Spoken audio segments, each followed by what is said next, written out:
Hello! I have returned again, inexplicably, to continue doing this, whatever this thing that I'm doing is. That is the thing that I'm doing, whatever this thing it is that I'm doing. I have no real clue. So let's do it.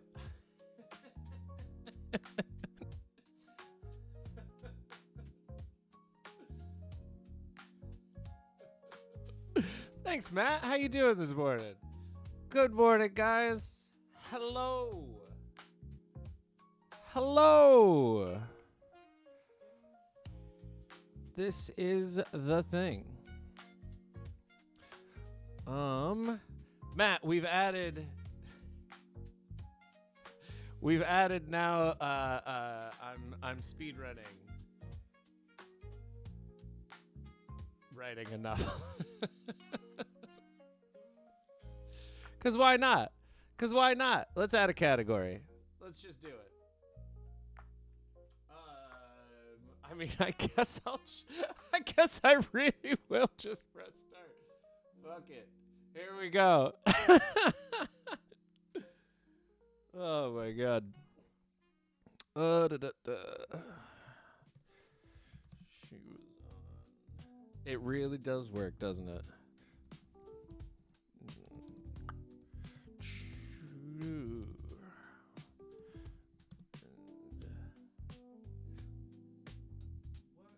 Is this name? I think I meant to write Sandra. Watching her best friend Sandra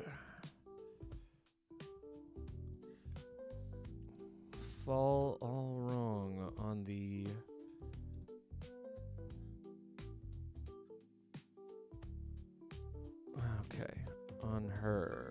fall all wrong on her, the bone snapping, sticking out, bleeding,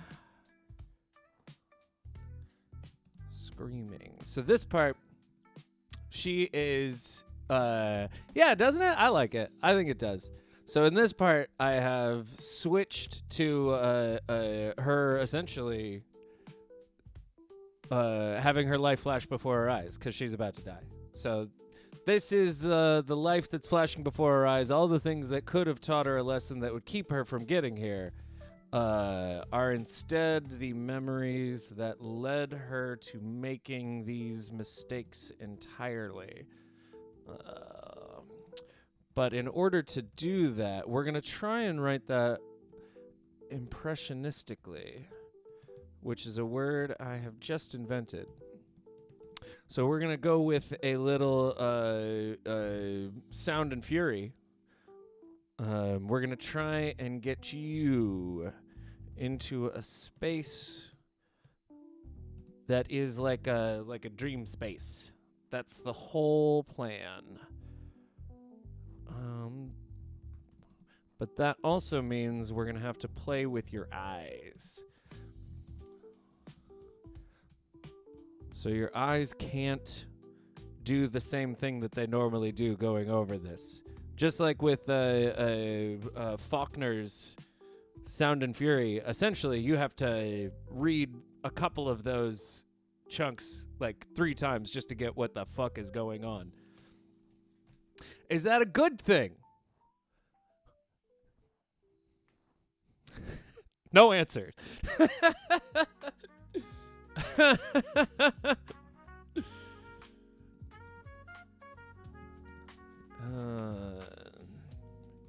Later was now again. And when the future was now, Sandra would remember the feeling of being loved unconditionally, a possession of an incalculable value. Do I really not know how to spell possession? I think I might not actually know how to spell possession. I do know how to spell possess. Interesting. Perhaps we'll get to the bottom of that someday. So this is the other part about Cindy's life flashing before her eyes, is that it is attached to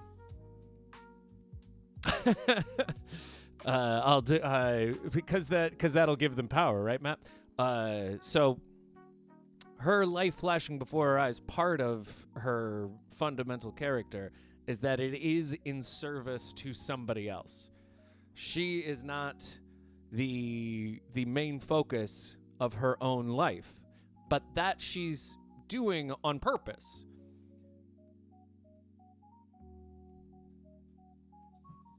She really is the type of person who believes, the first of these is the last, and the last of these is the first kind of thing.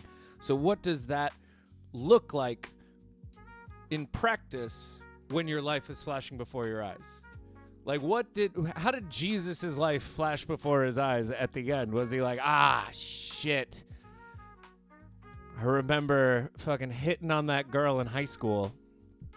Motherfucker.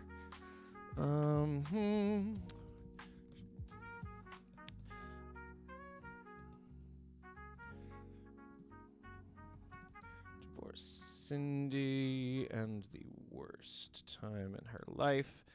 Understandable.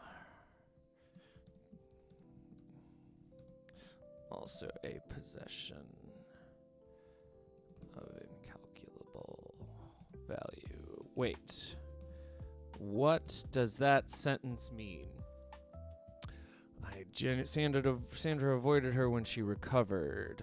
Unable to divorce Cindy from the worst time in her life.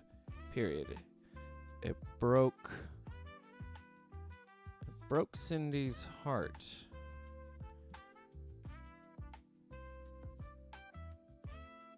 To know that feeling was also a possession of incalculable. I don't know what that means. Oh, having a broken heart is in itself also valuable. Right.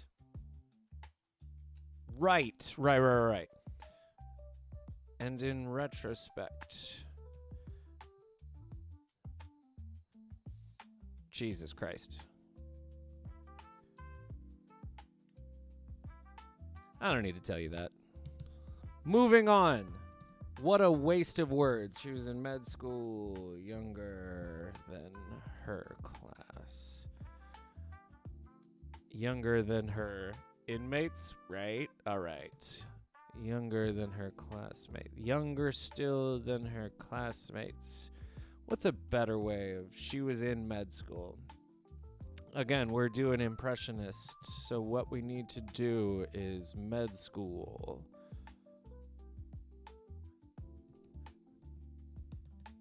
Too young.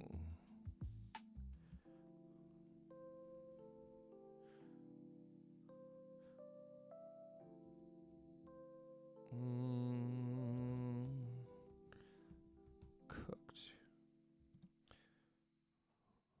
Abused for her separations.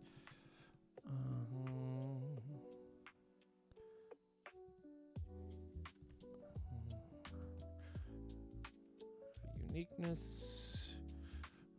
Abused still further just for the sin of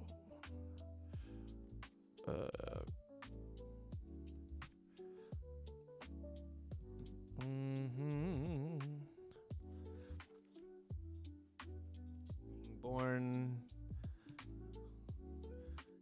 into a world cruel.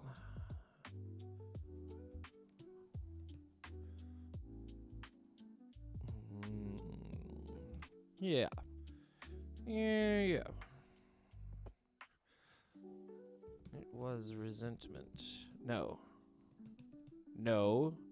her resentment bubbled. It burned. It cauterized the heart. Repairing it with scar tissue to spare.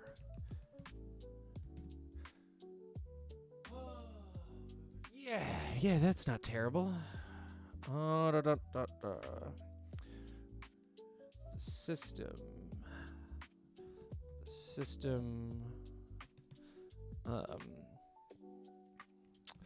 the network, the tributaries, the things that go doo-doo-doo-doo-doo.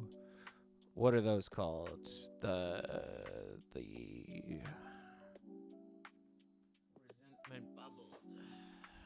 Repairing it with scar tissue to spare.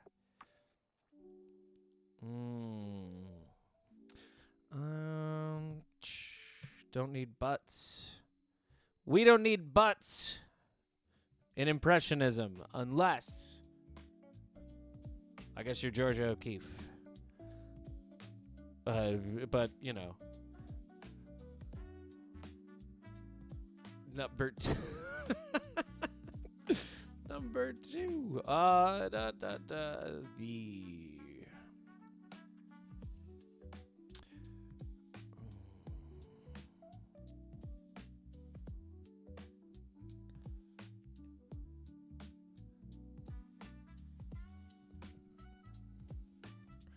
Remembered again.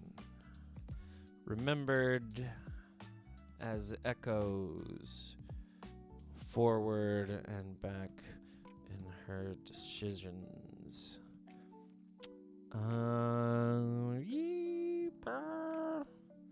Will that make sense? To me later is a good question, because that might not survive. There's a strong possibility that's not going to survive.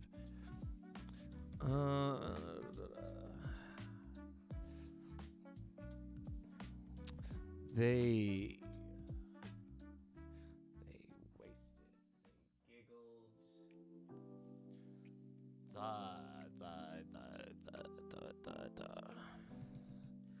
Selfishness surrounding learning to be unselfish, fueling her separation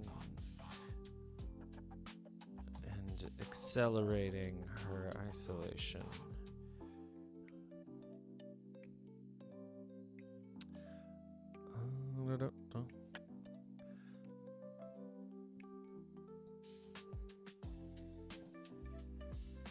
Cindy alone,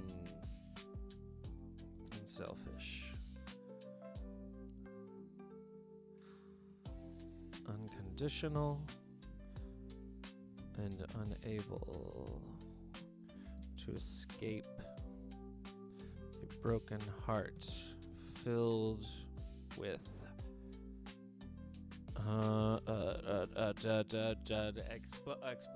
the light, you know, the thing whenever the light's coming out of it. Cindy alone, unselfish, unconditional, and unable to escape a broken heart with like with cracks that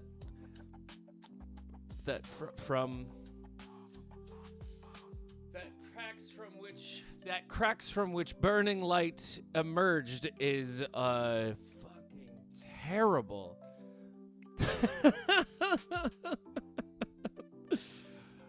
Unable to escape a broken heart that cracks from. All right. Okay, we got to stop that. Unable to escape a broken heart is lazy, and unbreaking.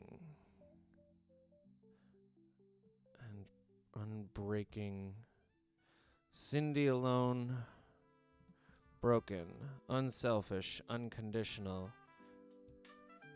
yet always unbreaking. What? Jesus Christ. Alone, Cindy alone. Alone. Cindy alone. Selfishness surrounding learning to be unselfish, fueling her separation and accelerating her isolation. Cindy alone. That's not redundant. That is maybe redundant, but that's on purpose redundant. Layering sound on top of sound, like a Phil Spector kind of. I want to put another layer on top of it so you can feel it's amplified, but the tone is still essentially the same. Alone, unselfish, unconditional. So you see the words kind of creating a circle around which the sentence is constructed. Beginning, end, circle. With smooth jazz.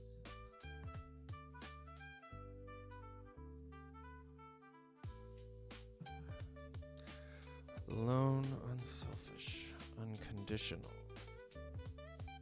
The smoothest of jazzes.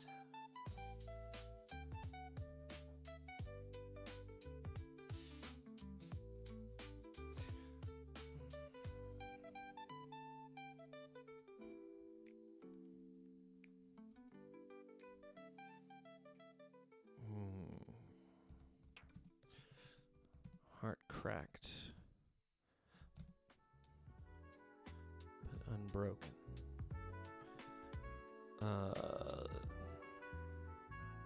Light emanating from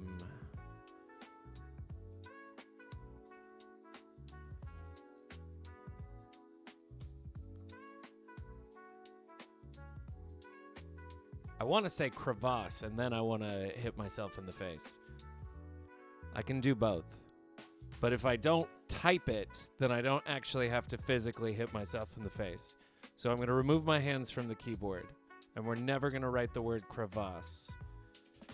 Ever. I will fight you if you write the word crevasse near me. Light emanating, light emerging in spite of itself. Light emerging. But it's light. It's not, I'm not giving you the motion of it escaping. Not giving you the motion of it escaping. It's not emerging. It's suddenly there and then everywhere. Illuminating? But I don't want you to look outside. I want you to look at the heart, see the cracks, and then see how light emerges, comes out of it. That's how I'll write it like that. It's like when the light comes out of a thing, you can see with the cracks, light blasting. Jesus Christ. Light escaping. Light unwilling to be contained. See, you just have to go a completely different direction. Once again, remember, do not write the word crevasse. The wanting of doing, helping people. Not talking, helping people.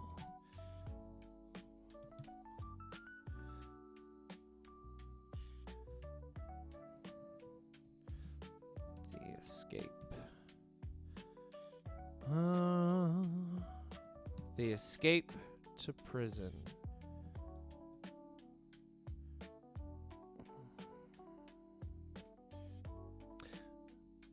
And she had every memory from there out. From there, we have to return to me talking. The wanting of doing, helping people, not talking, helping people. I actually really love that. I know that doesn't, it's not going to make sense for a long time, but actually it does make sense.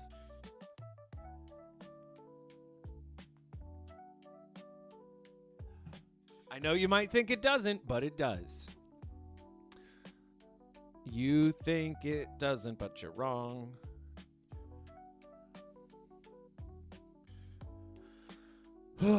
Every memory from there, peaceful inside. Yeah, there we go.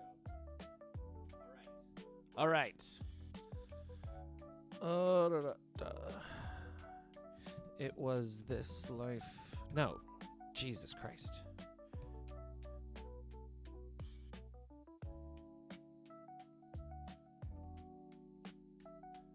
This life, these experiences condensed into a present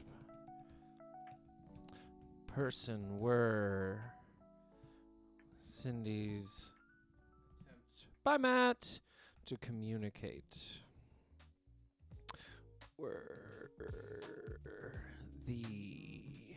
Was the garbled was this life, these experiences condensed into a present person, was the garbled content of her words. Her words.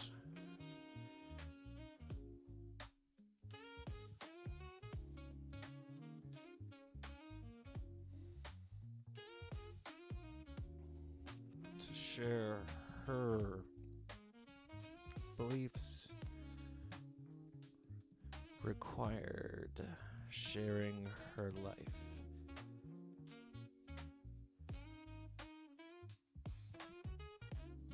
But for that, words are woefully insufficient. Woefully? Nah. Famously. Cliche to write woefully insufficient. Now that it is a cliche, though, we can add a cliche on top of that and say it's famously insufficient. Thus, the next time the cliche becomes famously insufficient, and then it will become, once again, fun to describe it as woefully insufficient. The dance of boredom bouncing back and forth between writers who are really just not that great. Myself included. But for that, words are famously insufficient. Rade would never know in full what he took that night. But what he could know was more than enough. Go, Cindy, for fuck's sakes, go. Was too much. Too much, says Freddie Gibbs. Too much. But Cindy just won't fucking go. Rade held the lighter up, threatening, brandishing. Which are we gonna go with? Intimidating. He waved. He waved it in the air exactly as if he did care Jordan didn't write. The narrator said happily. The lighter was poorly made. Waving it was...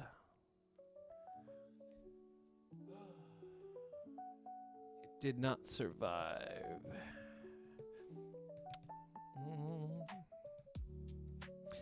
It didn't survive the wind resistance.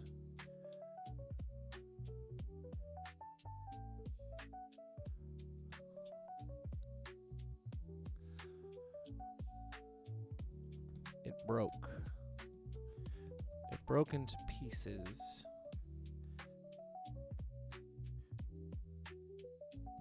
And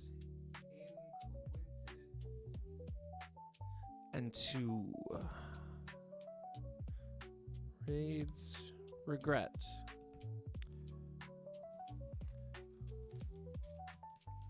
the pieces This is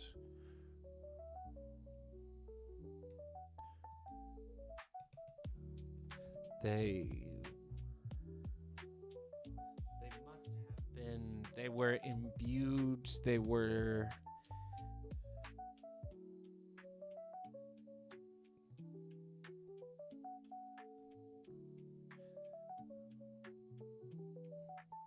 were imbued with his purpose.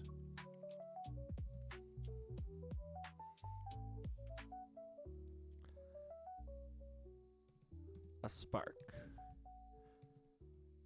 then fire consumed.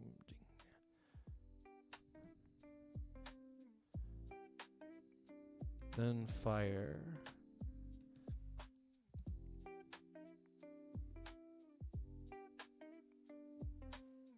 Then none.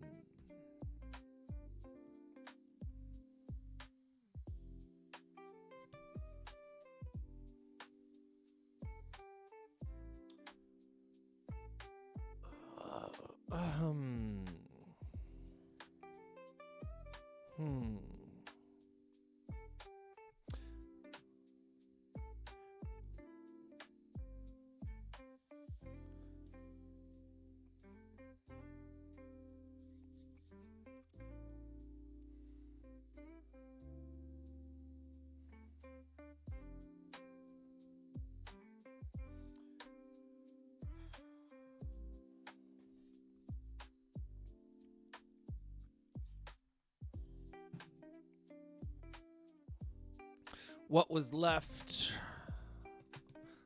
behind, physical evidence of Rade and Cindy's, perhaps everyone's, inability to share experiences in full. Our forms unable to bridge the mind.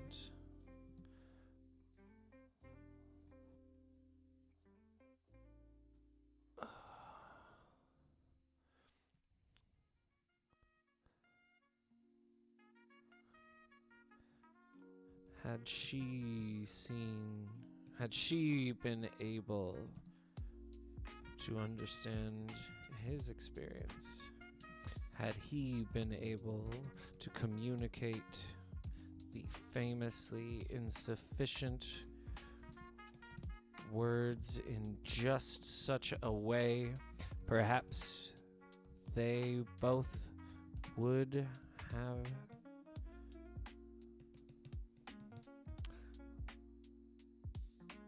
as she had assumed of hers, he assumed would convince her to abandon those beliefs that kept her in place. He hadn't meant for the beams to collapse. He hadn't meant for the ceilings to break. He hadn't meant for a tower of consequences to land on her head. He meant to set her free. All right. So there you go. That is the death of Cindy. Cindy, our actual hero, or at least probably a good role model for the children. Hello. Hello. Now we are getting back to. This is the initial. All right. Now we escape. The inmates exited calmly. The only inmates to do so, nah, we don't need that. The inmates exited calmly, defying Khan's expectations. This is a very unique stream.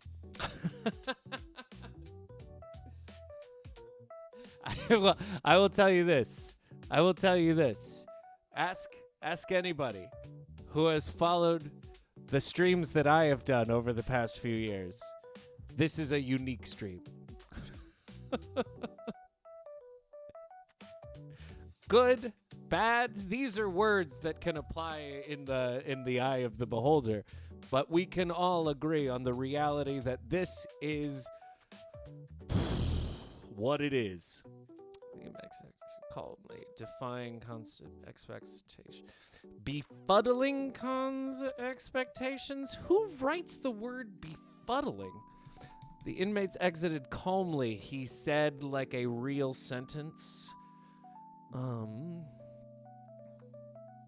Khan's expectations defied.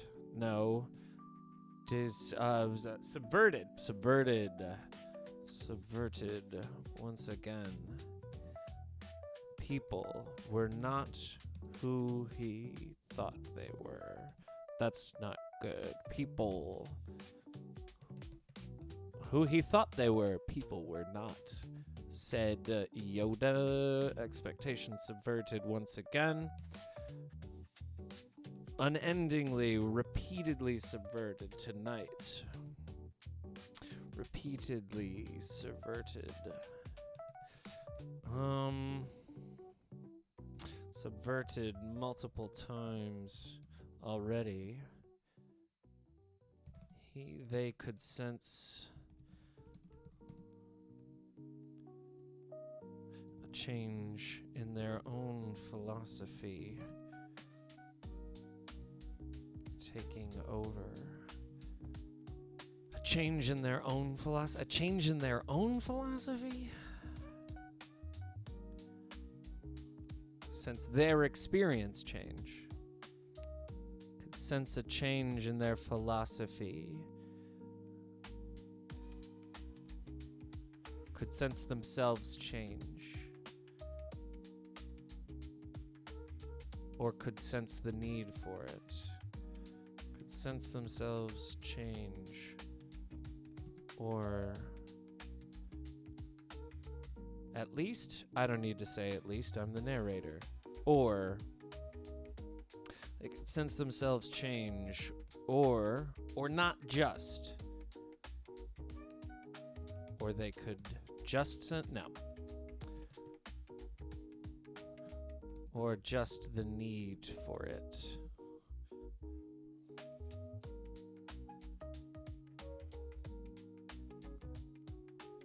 They could sense the need to change. The need for change. If not the follow through? If not the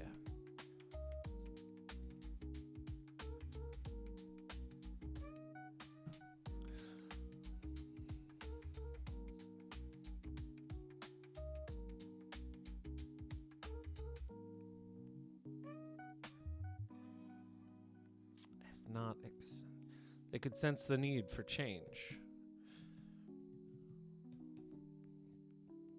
From what to what?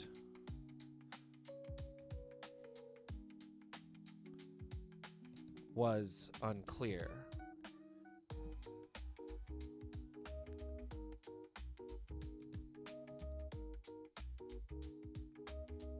From what to what? Unclear.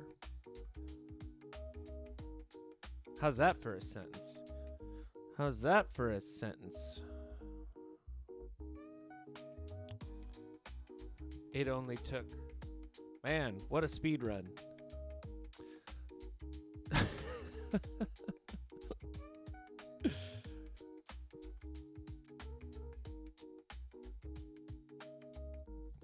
They met.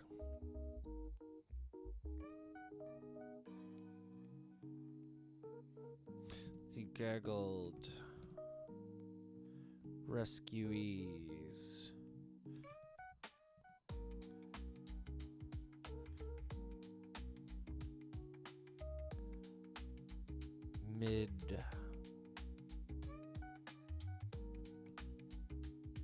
Midway through emptying the delivery van,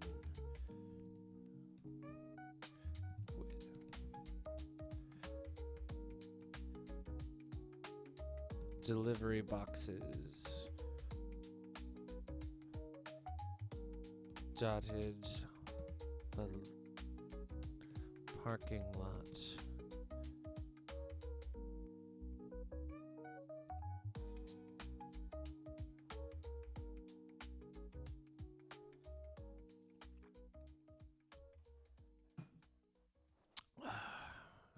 In a random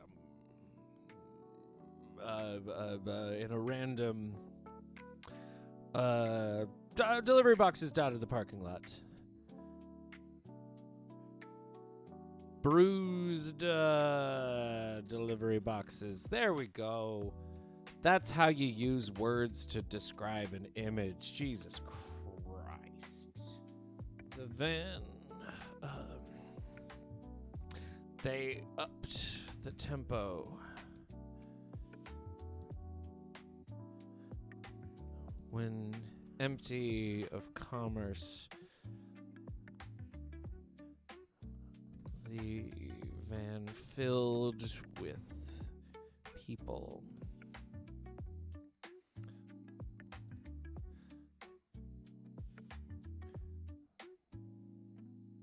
Their identical clothes no longer signifying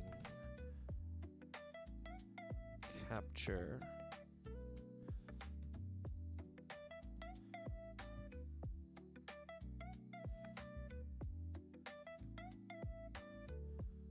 Does that make sense? That does not make sense. That doesn't make sense. Nope. When empty of commerce, the van filled with people. Detritus.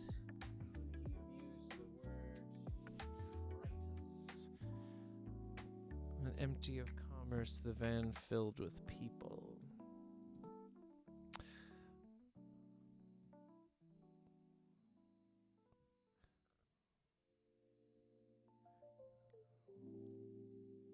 For the first time in years, they saw each other's faces as individuals.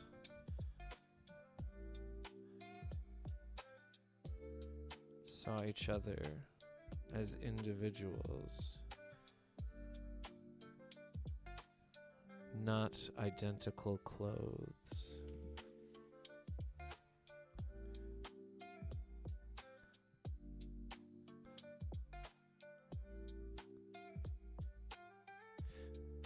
Being an individual, being oneself in a group is not the same as being in a group. And this new remembered feeling rushing back.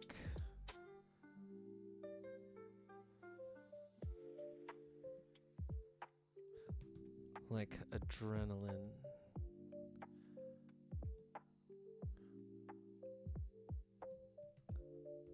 Inspired excitement for the thrilling escape. Excitement. Relishing the thought. The impending exit. Jesus. not the same. And this remembered feeling rushing back like the adrenaline-inspired excitement, relishing the impending exit. When empty of commerce, the van filled with people. For the first time in years, they saw each other as individuals, not identical clothes. Being oneself in a group, not the same as being in a group. And this remembered feeling rushed back, rushed forward. Ooh.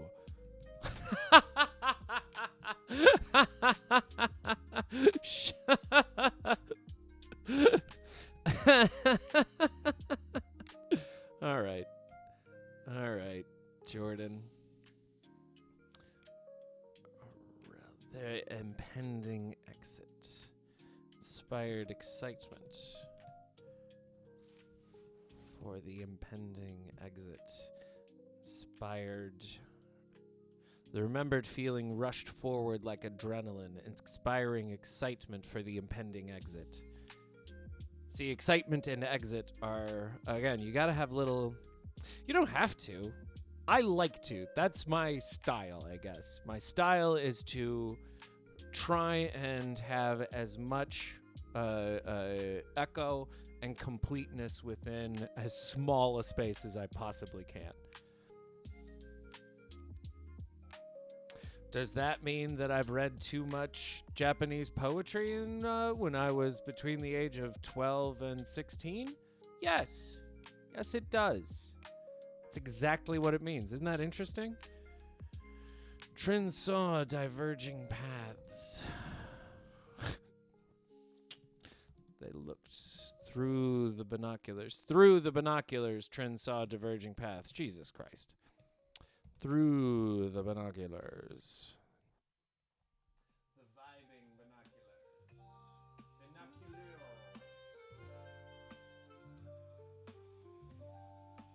Through the vibing binoculars.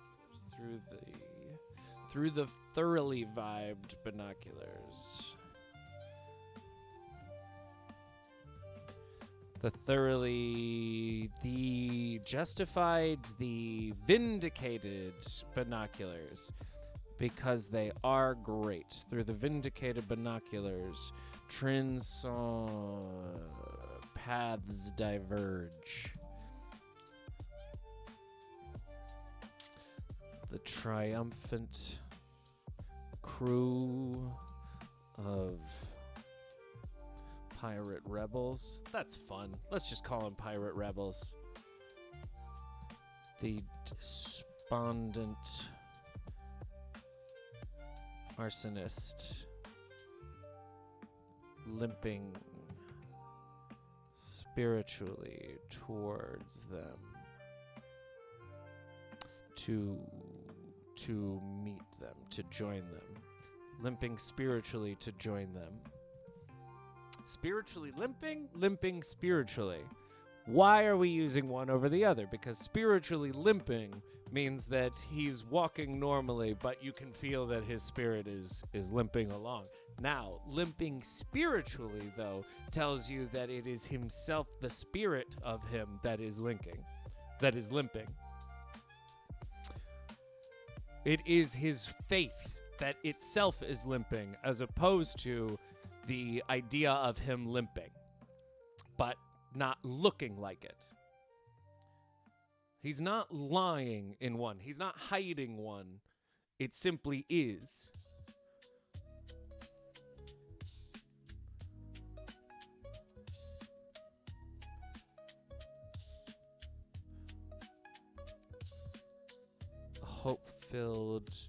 A hopeful group, a hopeful cell about to be infected with shame.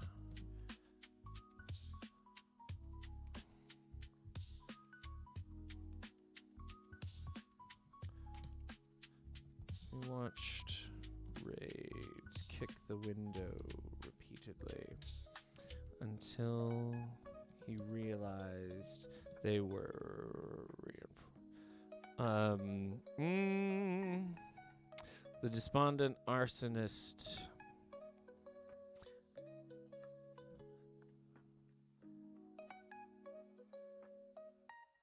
attempting his own daring escape, limping spiritually to join them. A hopeful cell about to be infected with shame? No, we're not ready for that yet. Trin just saw him. The Trin is seeing them, attempting his own daring escape, limping spiritually to join them.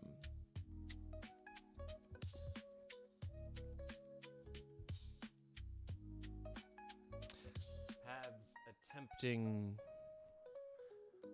to intersect. Saw the two.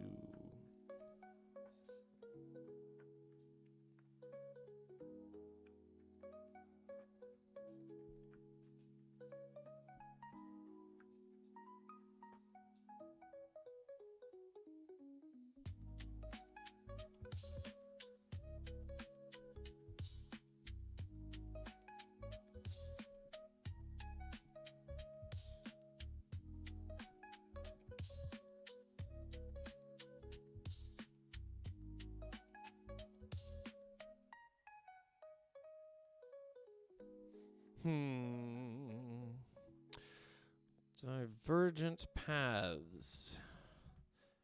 Desperate to resolve, desperate to intersect.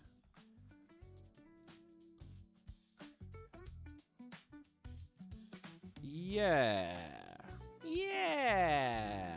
All right. Okay. All right. They saw Rade kicking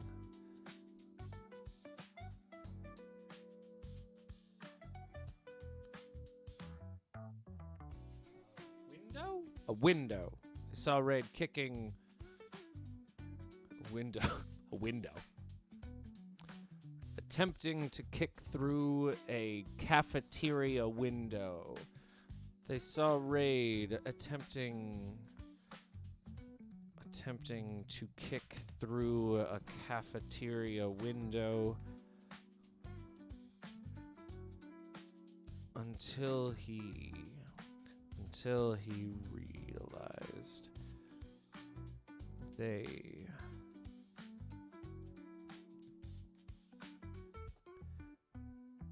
realized the uselessness of fighting reinforced faux glass.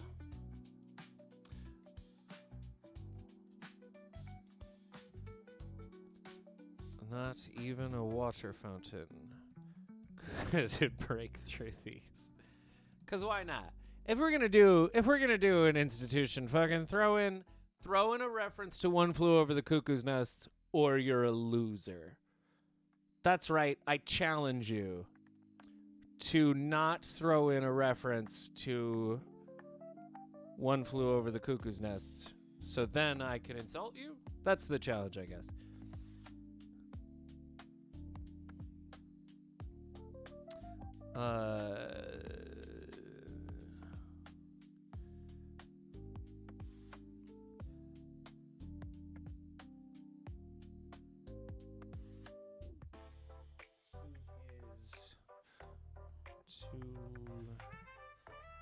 To his left. To his left.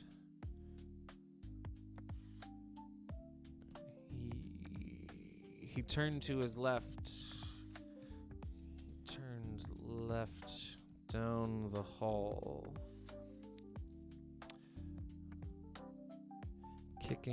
Returning to the control room. Finding the windows less protected. The occupants not likely to escape. through, not likely to exit through anything but the front door. Exit through anything but the front door, because if you're following along, the normal occupants work there. He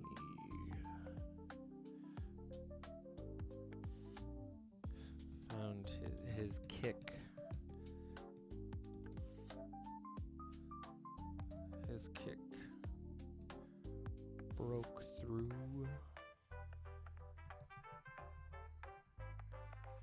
And then his body followed.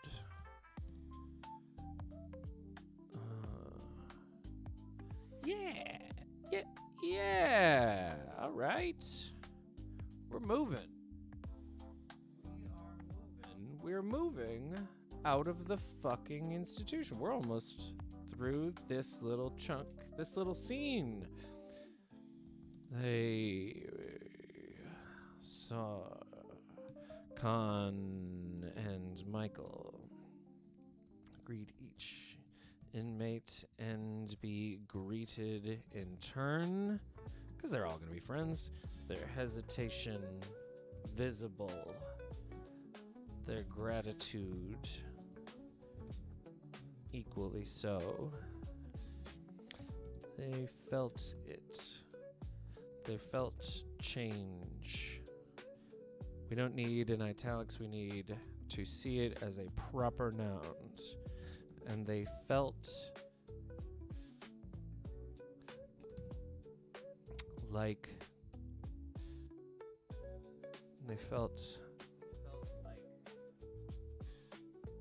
what's the thing? What's the thing? The inspiration, the accelerant, the thing. What's the thing? What is the thing? They felt it. They felt change. They felt it. Change. And they felt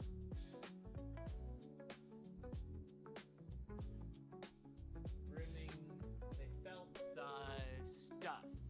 They felt good. And it felt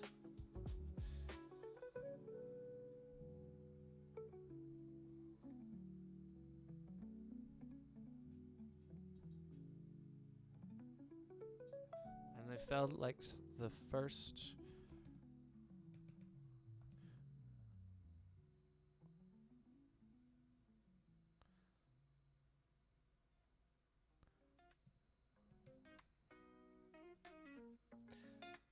and they felt like they invented the wheel,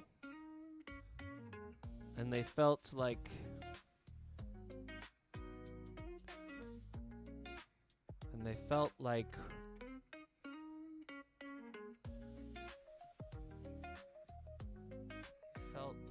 the first to see the new world. What?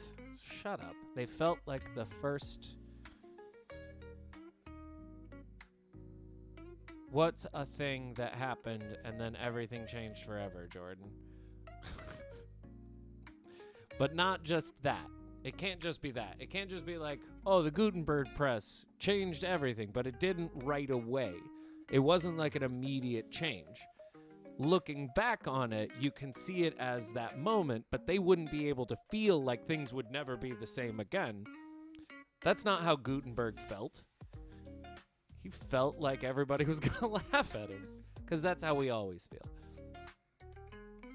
And they felt like the first to part the Red Sea. Ooh, all right. All right.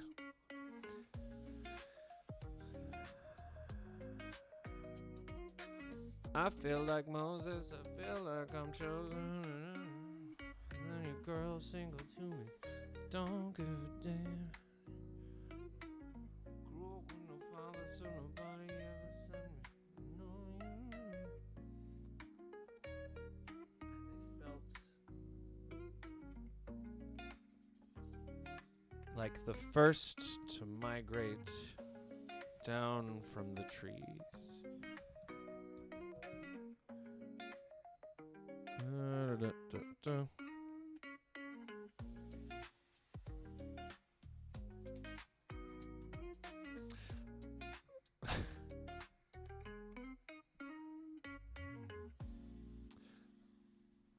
like unlike the first,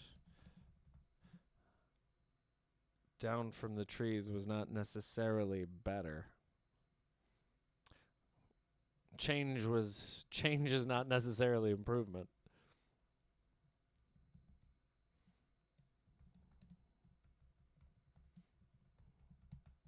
Do I need to be pithy? Am I a pith lord? Darth Sidious, Darth Pythius. All right. All right. We got to stop that. That needs to be stopped. That can't happen. I felt like the first to migrate down from the trees. Change is not necessarily improvement.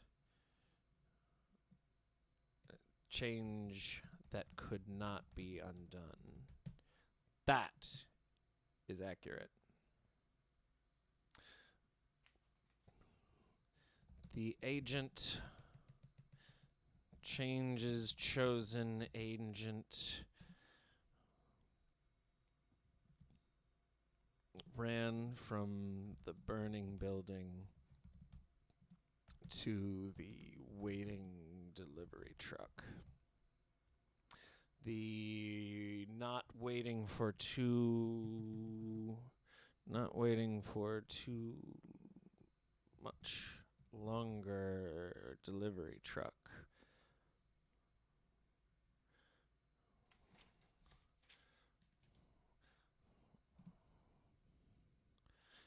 in the fire.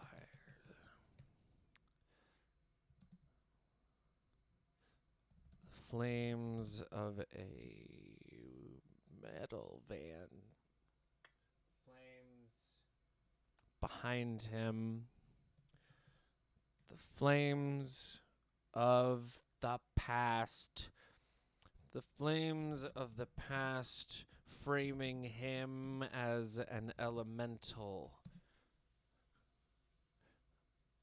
Birthed by the fire itself. Jesus. Now that's a fucking sentence. The flames of the past framing him as an elemental birthed by the fire itself. Jesus. All right.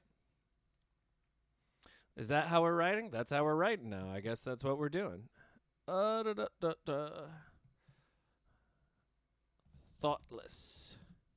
Consuming.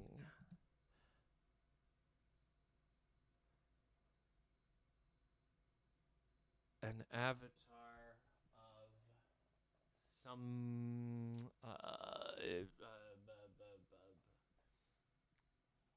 not just irresponsible, but thoughtless and all-consuming.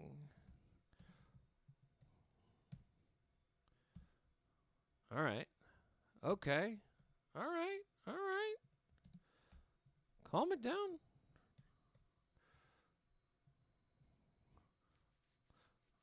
Flames of the past framed him as an elemental birthed by the fire itself, thoughtless and all-consuming.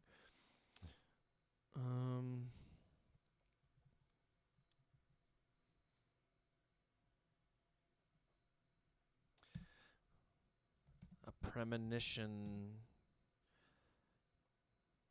they ignored. No. Their animal instinct was to block him. Their human instinct, their monkey instinct, their animal instinct. I guess animal instinct, but I don't like animal instinct necessarily. I don't necessarily like animal instinct. So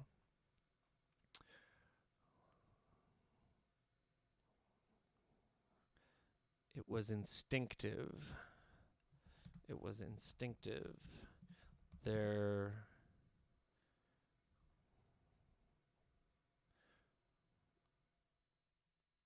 intrusive thoughts of blocking him, abandoning,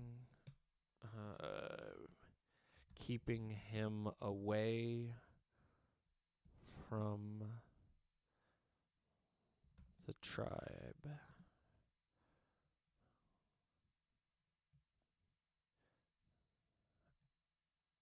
After him, there would be no tribe.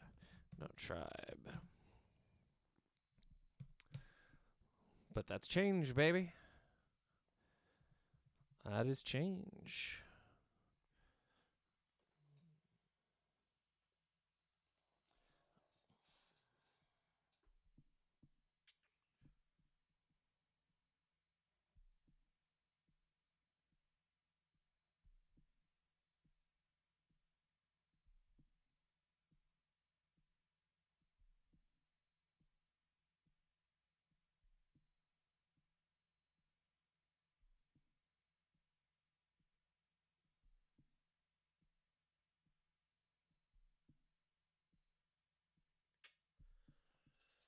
Okay.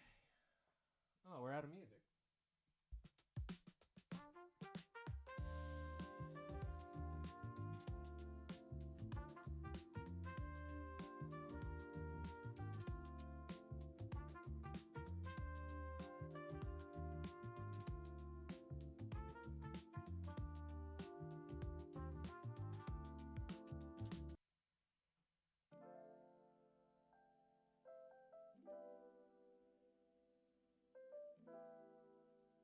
Yeah, let's do this.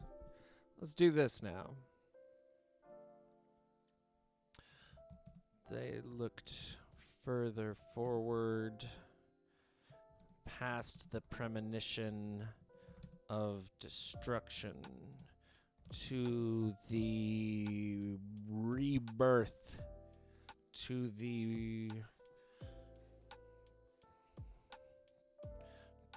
creation of new orders.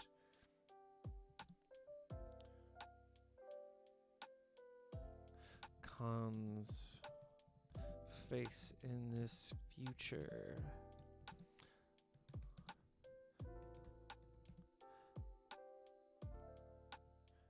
A reflection of Rade's in the present.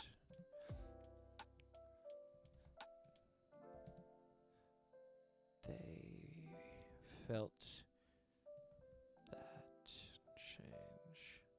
They felt the future change them. They felt this premonition.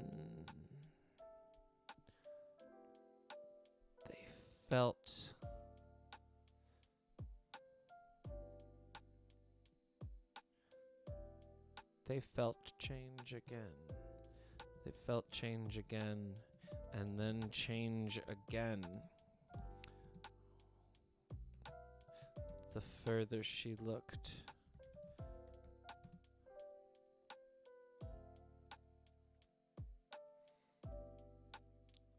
then further they looked. This is not Cindy, this is Trin. Right. So, Con and Mikkel, yes. Change's chosen agent is Rade. The person we're talking about is Trin. Trin is a they.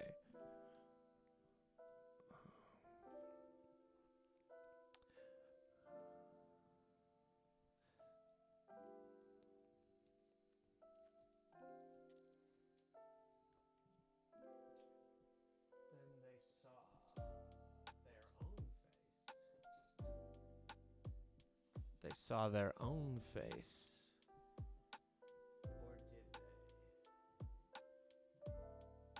Or did they?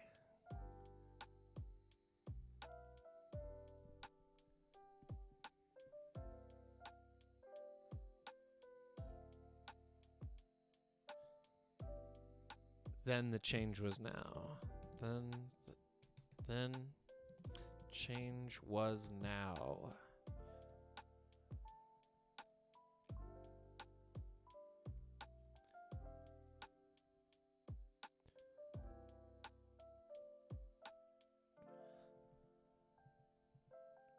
Okay. the binoculars. Trin saw Rade his way to the van.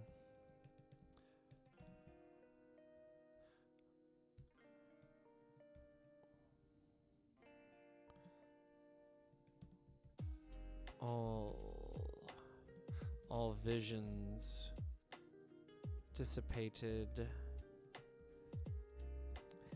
and the stark reality of the events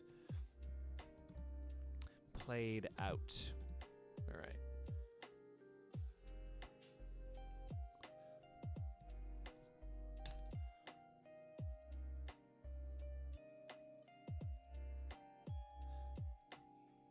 He met Michael at the van. Khan signaled friend, and finally the group, the party,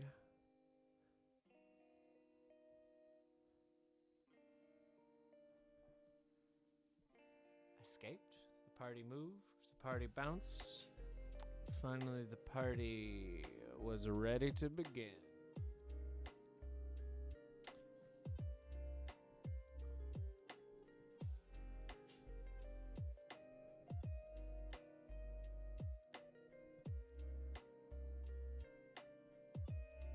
Finally, the party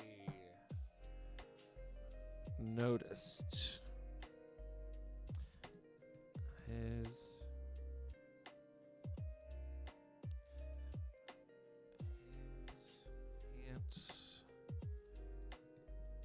leg was on fire, was burning.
In the action,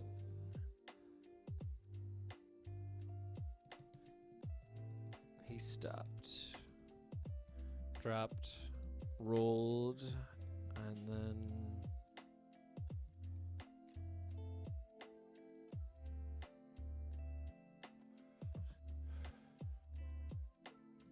still smoldering, he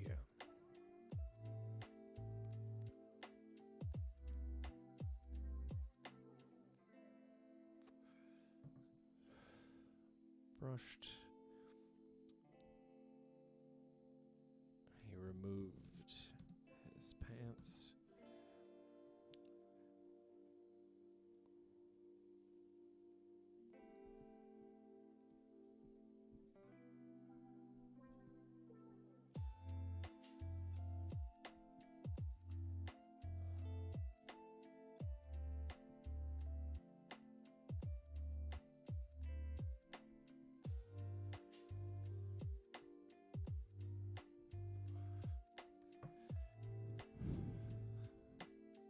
Greeting yet another friend with a bare ass.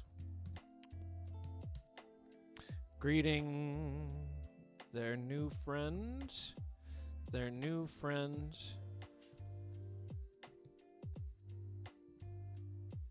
the same as he had greeted them earlier.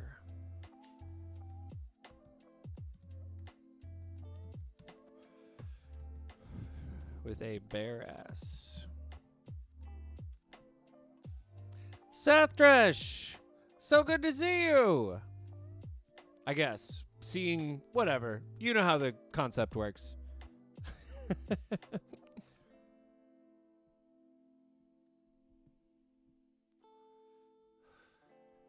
You came in at the end of a bare-assed meeting.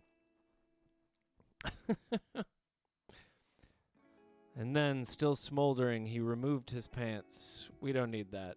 We can cut out the end then. We can start the sentence with still smoldering. He stopped, dropped, rolled. Still smoldering, he removed his pants, greeting their new friend the same as he had greeted them days earlier, with a bare ass.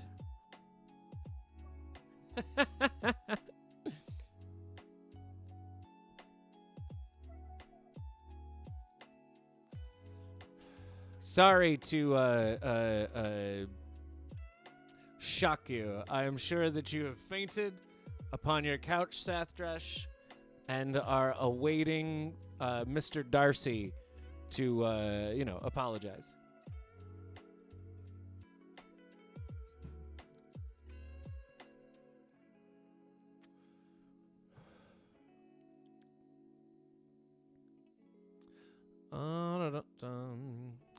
Rade stood and shook Michael's hand, refusing embarrassments, temptations.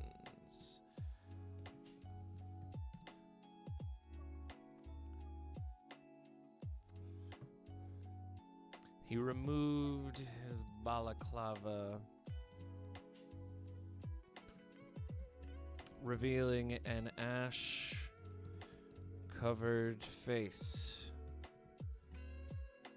identical to him wearing a balaclava.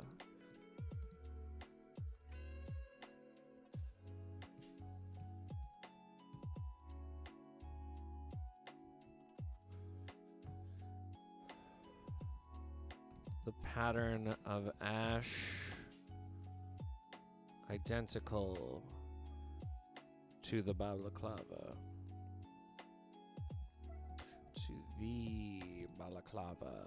Balaclava. Balaclava, not baklava. Delicious.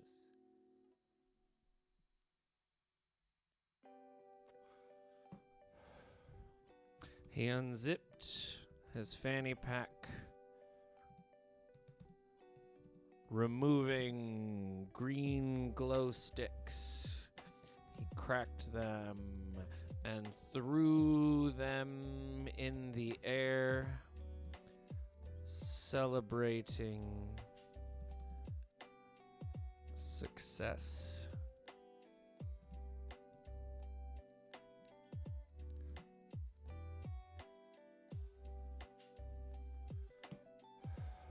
The signal for Trin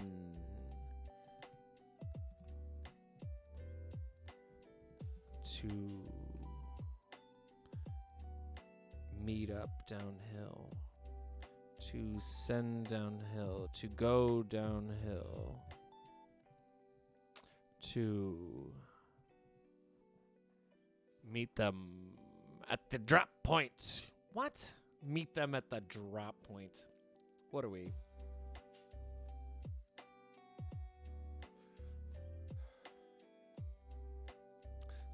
To matriculate. Jesus Christ. To return, to abandon her position, to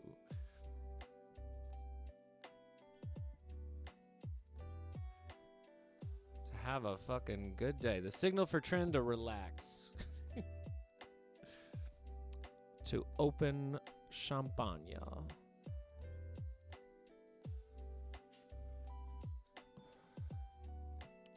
Signaling Trin's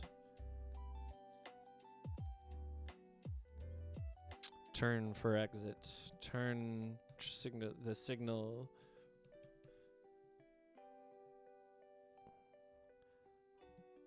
The signal that would return them all to one spot. The signal to meet up. To meet up at the post escape meeting to return to the meeting point, to head to the meeting point, the signal for them to leave. What? Why can't I write the words necessary to get Trin out of here? Go. Trin, get out of here. Nobody wants you.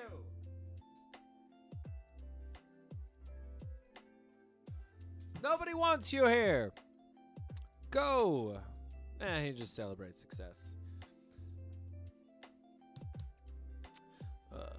Earlier, Trin failed to convince Rade that glow sticks were unnecessary. They were able to see perfectly well when and if the mission had succeeded. Glow sticks were redundant.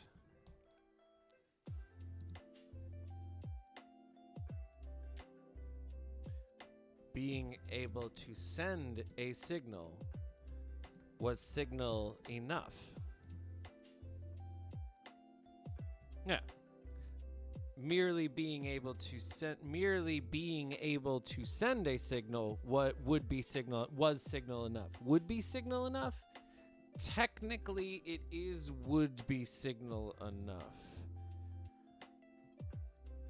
Who wants to pedant me? You want a pedant? Let's go. Let's fight the pedantry. Rain's plan where his ass would be bound. If he failed, he wouldn't be able to send to throw the red glow sticks designated for that purpose. He wouldn't be able to throw the red glow sticks. If he failed, he would also be unable to throw the red glow sticks. He designated for that purpose.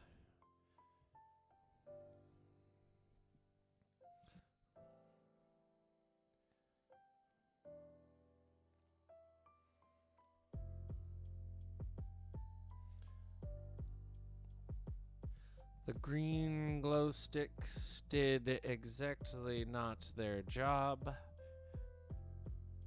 Rade got in the van. Rade hung off the side of the Michael kicked the van into drive. Rade hanging off the side door like a helicopter gunner. 'Cause that's fun. That's a fun image. And they drove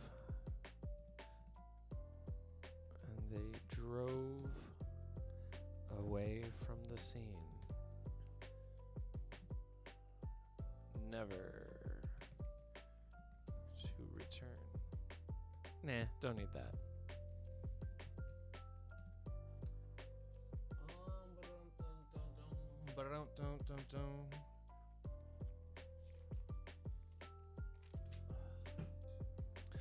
Okay. Trin lowered the binoculars. They didn't hear sirens. They didn't see lights. At 4:45, the world was just waking, it would be another half hour before the first cups of coffee were downed and their contents potent enough to drive action, to accelerate, to get the ball fucking rolling. The content's potent enough to that's what I want.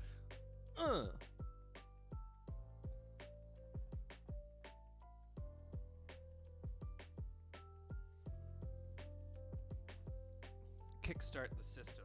Aha!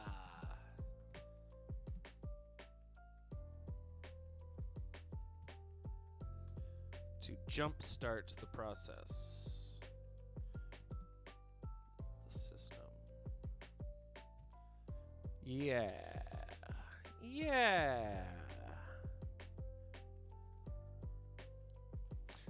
Only then would what happened and what needed to happen become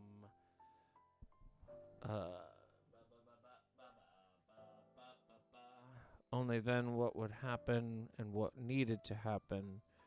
I just don't need that. I can cut that out. Just cut it out, Jordan. Jordan?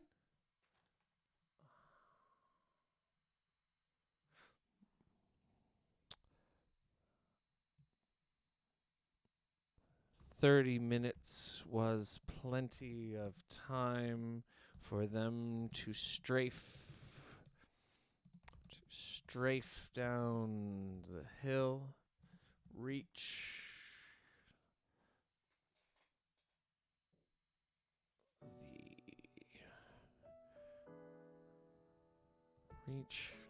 the bus stop and hop into the waiting van.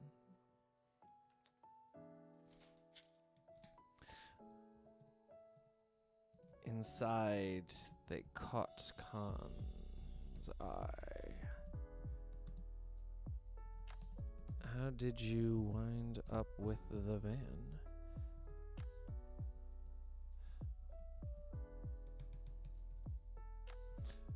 Khan shrugged. Michael's great. Michael's fucking great.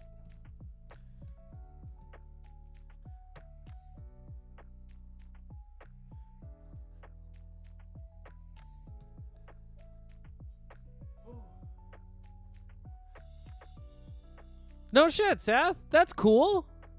What do you got? You can, if you want to share, you can share. It'll be fun.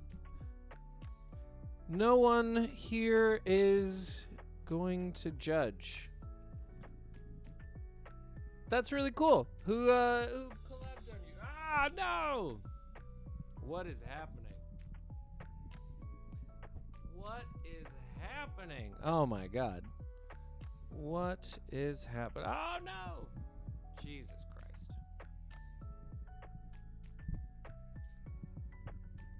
Jesus Christ. We're back. All right. Khan yelled this 3 times before it could be understood over the vibrating van. It's a CV-inspired Castlevania. Okay, I was going to say, I was like, so it's about resumes? All right. There you go. There's your parody adventure game. You've got to get a job. The end. Writing done, Seth.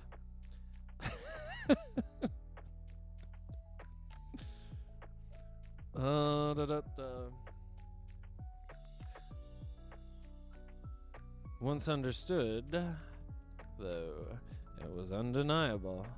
Michael was awesome. Michael was fucking great. Everybody loves Michael. You're gonna love Michael.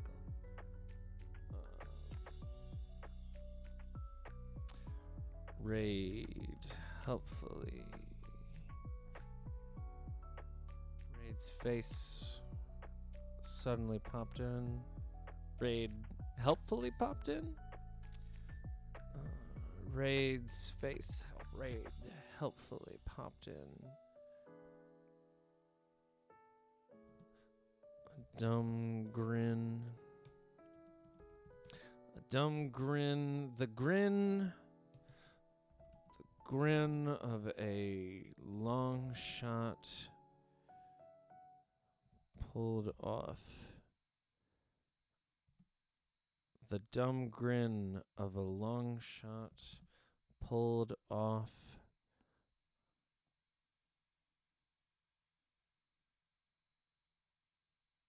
Bisecting? Jesus Christ. Dumb grin of a long shot pulled off. Dominating his face.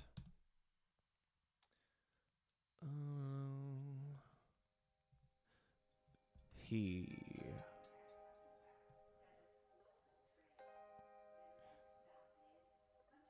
didn't need to repeat himself once. The natural volume of victory carrying over any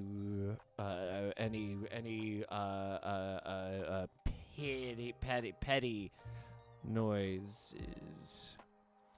Carrying over any petty van noises, vibration, wind noises, car noises.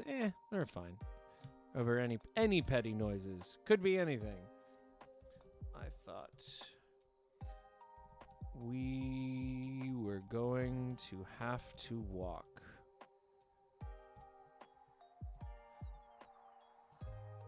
That's all he's interested in.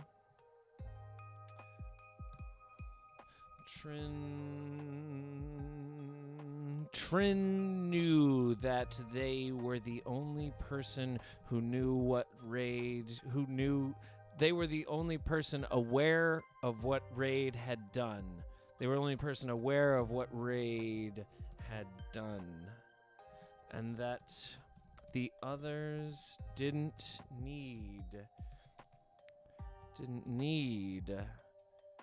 to have that information just yet.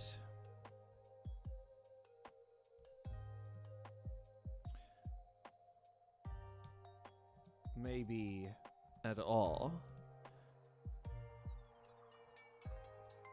Of what Rade had done.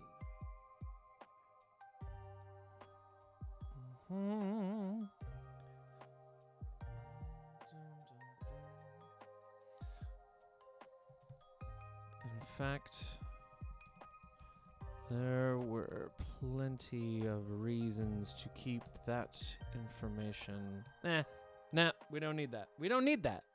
Don't need that. Maybe it all done. You get it. What? Wait. What do you mean? Where's our car? What car? What car?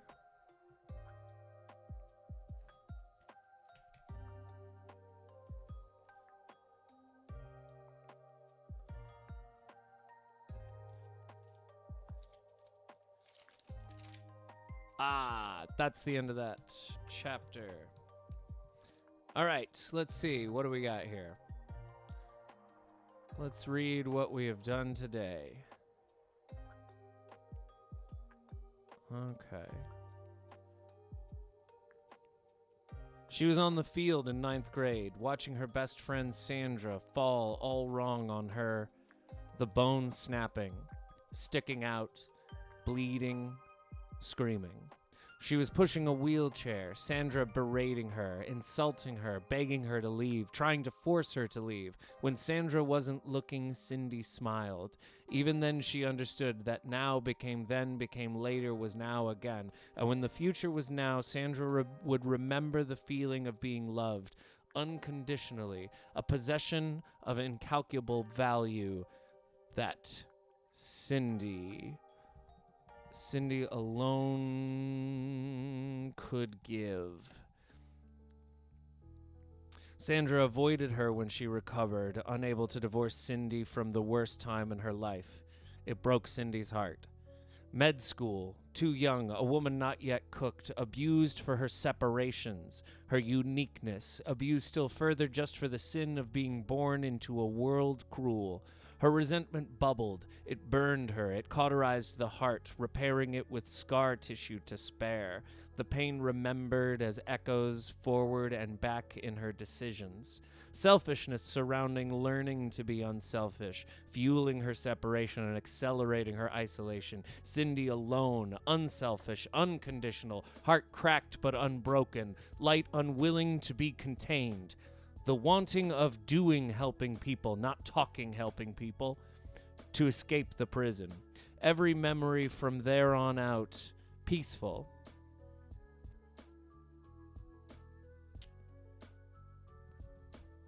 Inside, capital I. This life, these experiences condensed into a present person was the garbled content of her words. To share her beliefs required sharing her life, but for that words are famously insufficient. Rade would never know in full what he took that night, but what he could know was too much. Go, Cindy! For fuck's sakes, go! Rade held the lighter up, threatening, brandishing, intimidating. He waved it in the air. The lighter was poorly made. It didn't survive the wind resistance. It broke into pieces, and to Rade's regret, they were imbued with his purpose. A spark, then fire, then none. Left behind the physical evidence of Rade and Cindy's, perhaps everyone's, inability to share experiences in full. Our forms unable to bridge the mind. Had she been able to understand his experience? Had he been able to communicate the famously insufficient words in just such a way as she had assumed of hers, he assumed would convince her to abandon those beliefs that kept her in place? He hadn't meant for the beams to collapse. He hadn't meant for the ceilings to break. He hadn't meant for a tower of consequences to land on her head.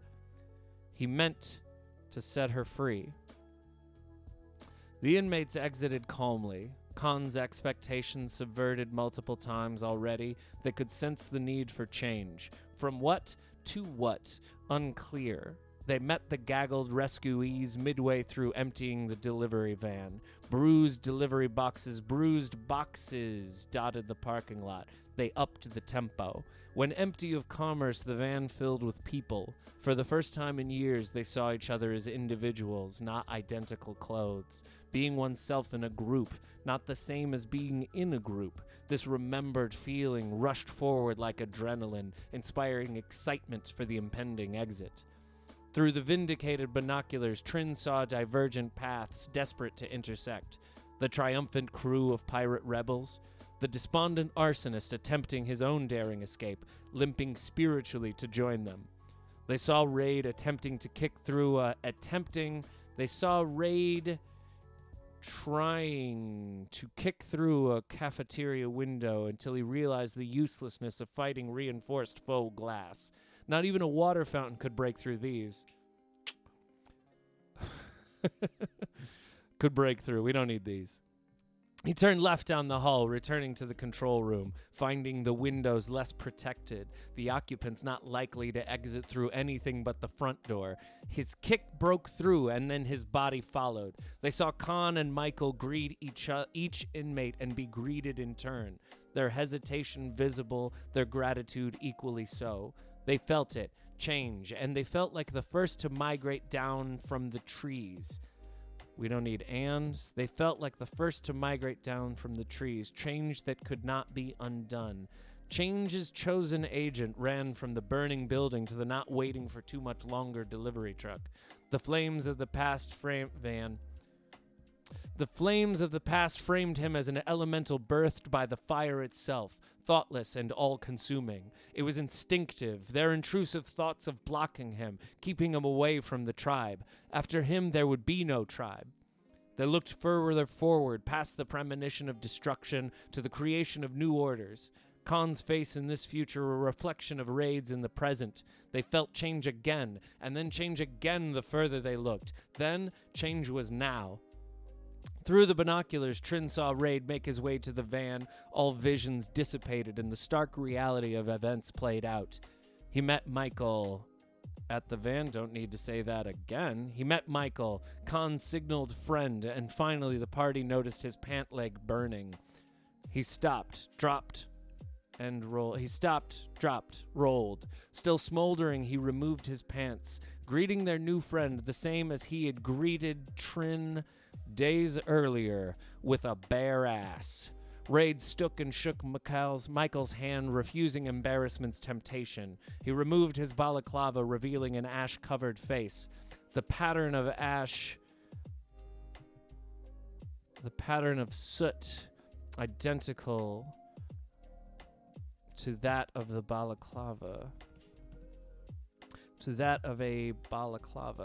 He unzipped his fanny pack, removing green glow sticks. He cracked them and threw them in the air, celebrating success.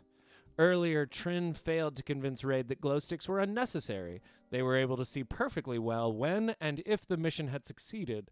Glow sticks were redundant. Merely being able to send a signal would be signal enough. If he failed, he would also be unable to throw the red glow sticks he designated for that purpose. The green glow sticks did exactly not their job. Michael kicked the van into drive, Rade hanging off the side door like a helicopter, and they drove away from the scene. Kicked it into drive, and then they were away from the scene. And they were away. Don't need from the scene. Trin lowered the binoculars. They didn't hear sirens. They didn't see lights. At 4:45, the world was just waking. It would be another half hour before the first cups of coffee were downed and their contents potent enough to jumpstart the system. 30 minutes was plenty of time for them to strafe down the hill, reach the bus stop, and hop into the waiting van. Inside, they caught Khan's eye. "How did you wind up with the van?" Khan shrugged. "Michael's fucking great." Khan yelled this 3 times before it could be understood over the vibrating van. Once understood, though, it was undeniable. Michael was fucking great. Rade helpfully popped in, the dumb grin of a long shot pulled off, dominating his face. He didn't need to repeat himself once, the natural volume of victory carrying over any petty noises. "I thought we were going to have to walk." Trin knew that they were the only person aware of what Rade had done, and that the others didn't need to have that information just yet, maybe at all. Wait, what do you mean? Where's our car?" "What car? What car?" There you go. There's a chapter for you.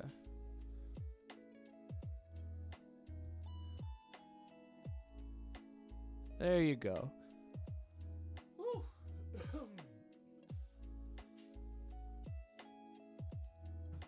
That's a couple hours. That's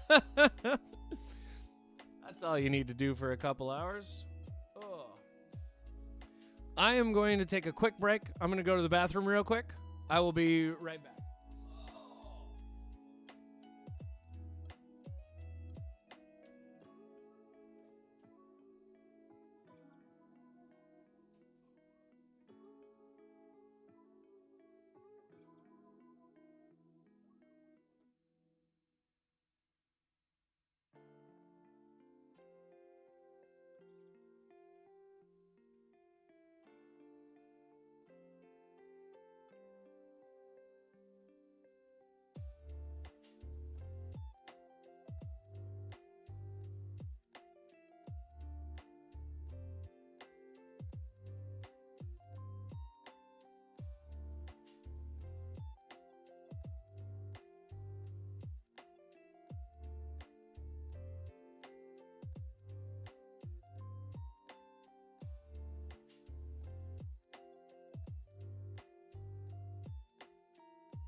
Is it fair that bathroom breaks count for my time?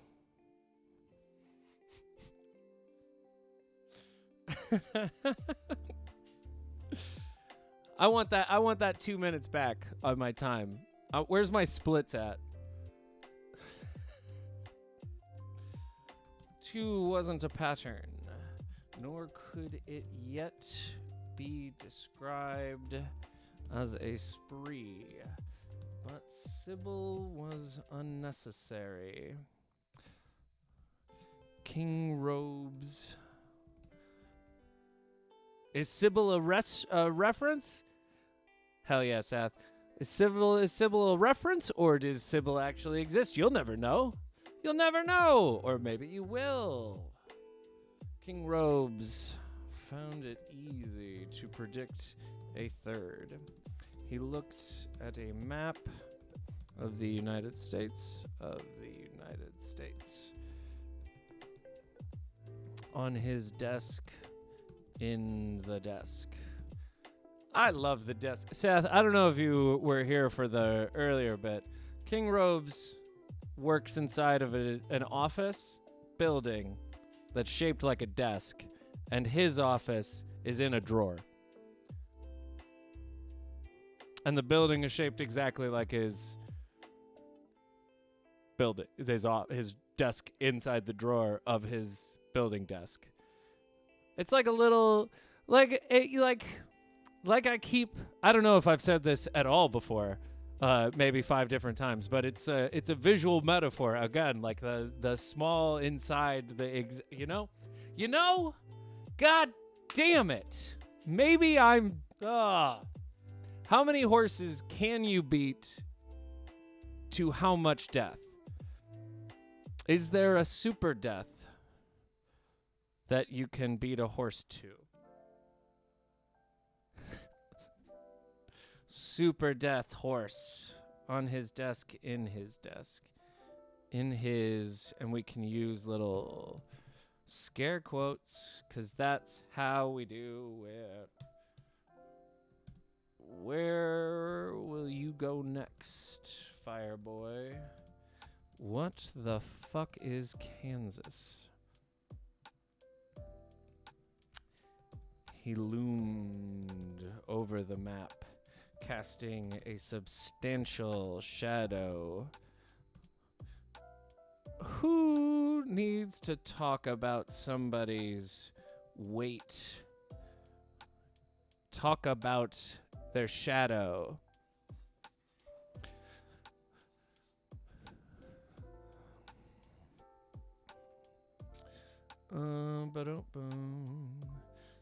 He tapped at where he thought Kansas was in Colorado.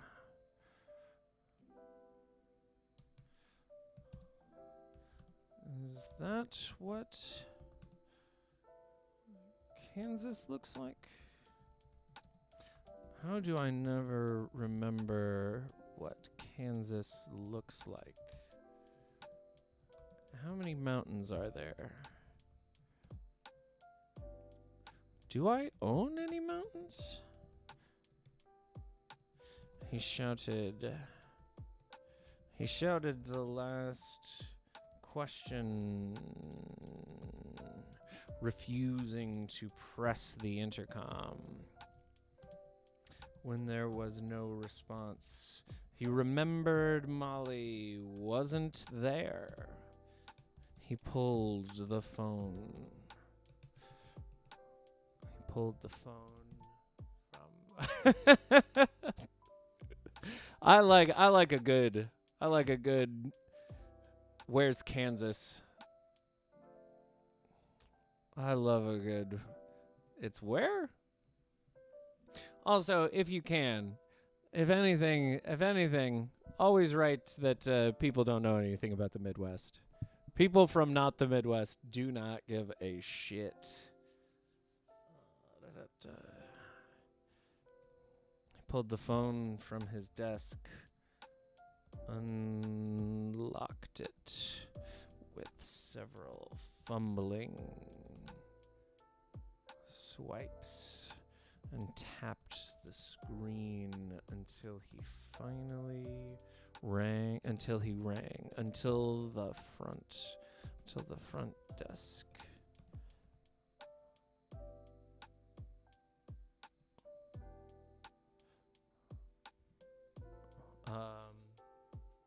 Until the front desk.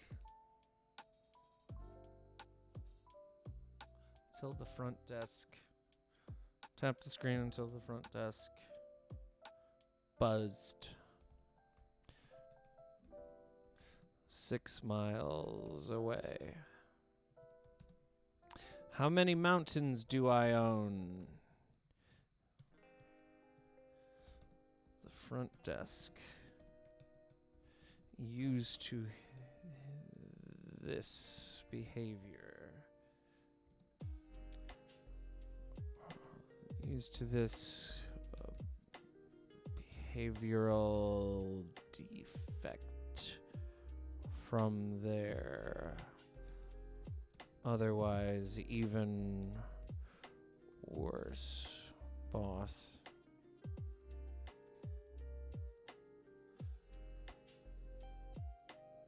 Replied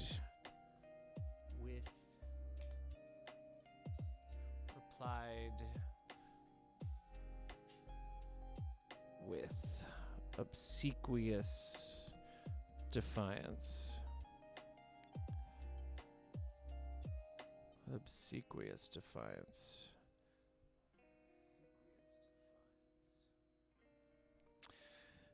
What does obsequious defiance look like? Let's find out. No one knows, Dr. Tonkin, because the definition of owning a mountain is difficult to pin down. I checked on this exact question 2 years ago. According to my notes, I've got your schedule up, and I'm seeing that you purchased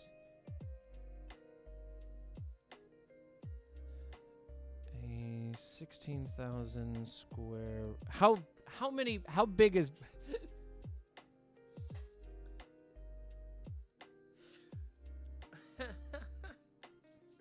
I wrote down 16,000 square miles.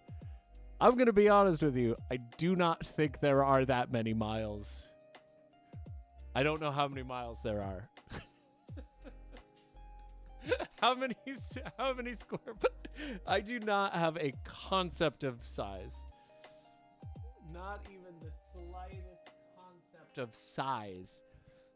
My wife is like, "Oh, your place is some square footage amount," and I just can't conceive of the size of something. Oh, this house is 1,200 square foot. I don't know how big that is. I just don't. I've got your schedule up, and it seems that you purchased. How many miles could a person? What's the last amount? Last amount of. Okay.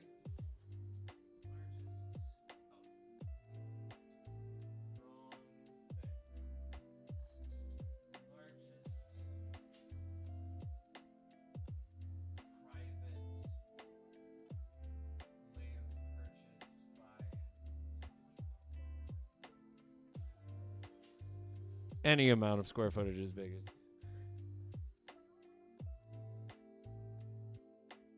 16,000 miles is the size of 1.5. Oh, that's not bad.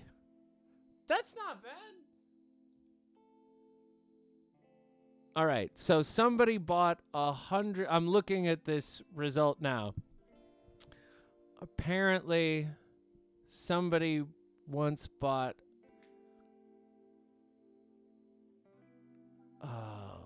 175,000 acres. How big is 175,000 acres?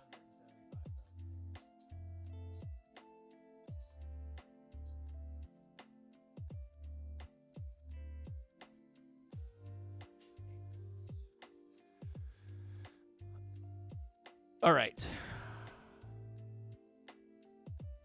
Okay, acres are insane. I refuse to acknowledge that acres exist. I take it all back. Take it all back. Sath, we're going with 16,000 square miles of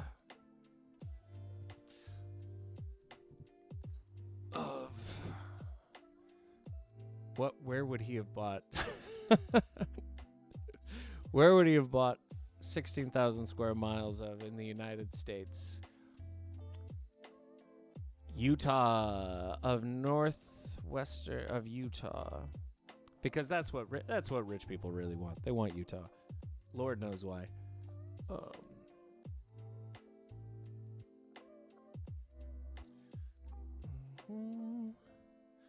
And that therefore you own some of the mountain range colloquially known as the Rockies. Jesus Christ. But that's not a number of mountains. A specific number of mountains. Specific number of mountains.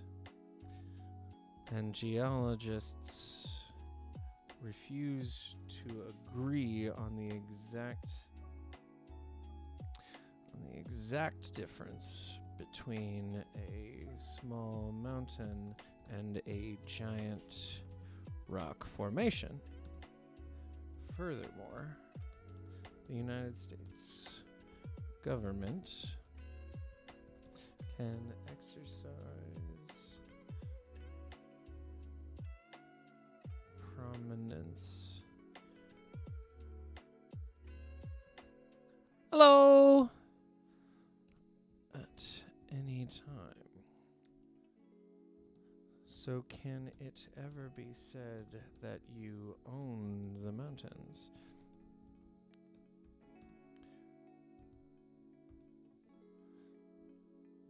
It's more accurate to say you have purchased the rights to exploit this area until or unless the government wants to exploit it.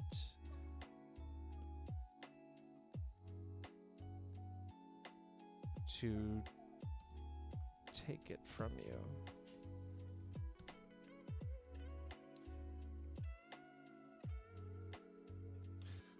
That said, your schedule has a tally of the total percentage of the United States government that you own at any given time.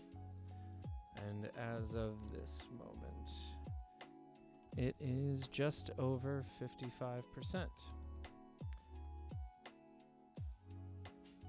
Meaning you purchased the rights from yourself. And in that sense, not only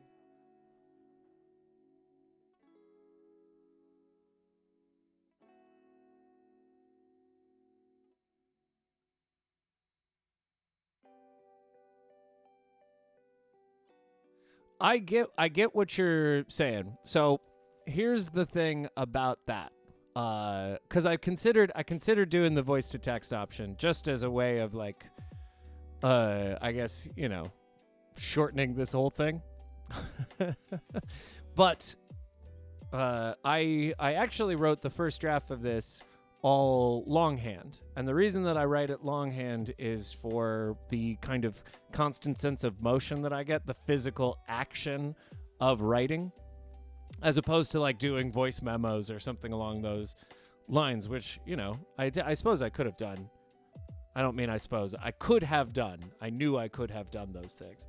And now, while I'm editing this, I'm doing my best to transcribe the feeling, or like the feeling of the words, I suppose, that I've scribbled at, and that way I have a constant like physical connection to what I'm doing focusing everything on the same process. And then it just makes for, I think, a little bit easier instant editing. All right, I'll think about it. I might. It depends. Right now, this is just kind of the process. Yeah. I'm not against it. I don't think it's like bad or anything. I'm just feeling like this is the way to maintain. And I mean, yeah. Oh yeah, no, that makes perfect sense. No, and if you watch any of this back, you'll see that my process is not necessarily the best for talking through it, because a lot of what I'm talking is meant to be thrown away or destroyed. I don't know. Whatever you like.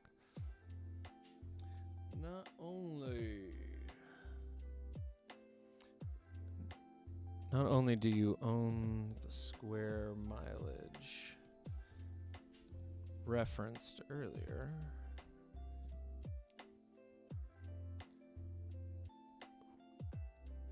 but you own essentially the entirety of land.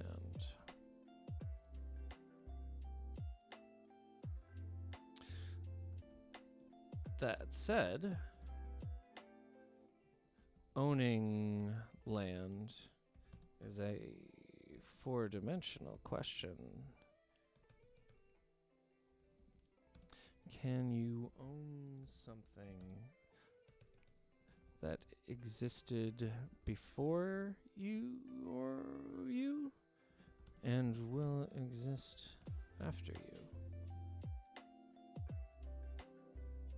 To presume ownership over the earth itself may be an act of hubris that will ensure one's downfall. In a sense, you own only your own death. Only God can own, according to one potential interpretation of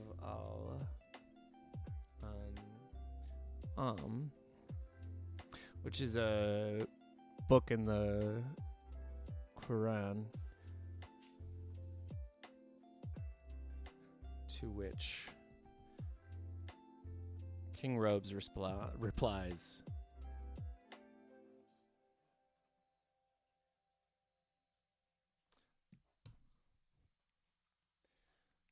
there are approximately 100 mountain ranges, which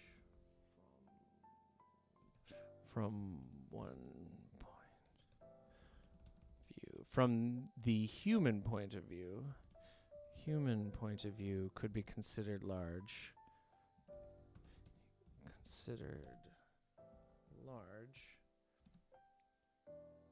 Stretched out individual mountains, or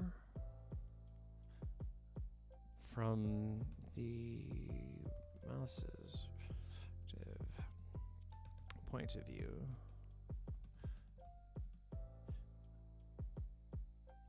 the anthill is a mountain.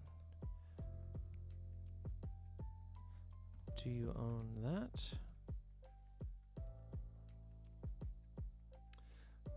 The answer, therefore, to your question of how many mountains do I own is somewhere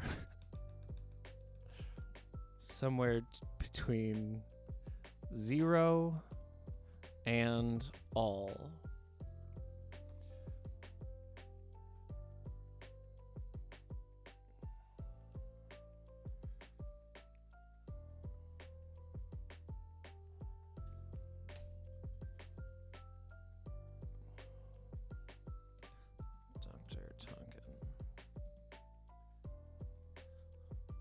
Excellent and very useful answer, Patty. I'm very grateful. You hear about the arsonist? No, sir. Looking at your schedule, it appears you banned contact with the outside world for everyone except you and your daughter. 6 years and 8 months and 13 days ago. My daughter will be 9 in a few months. Happy birthday! I'll be sure to send her a card. And a picture of you holding a current newspaper just in case. Thanks again. They have a fun relationship.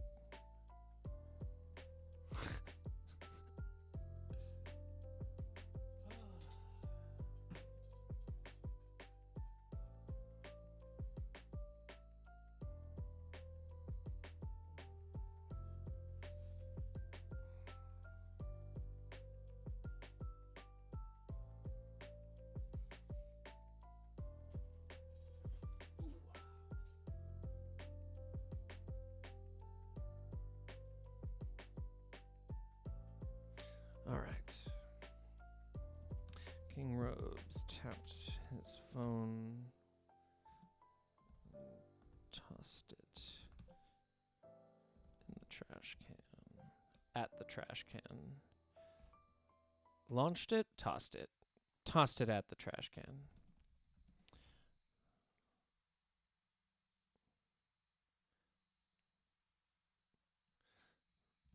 He returned his attention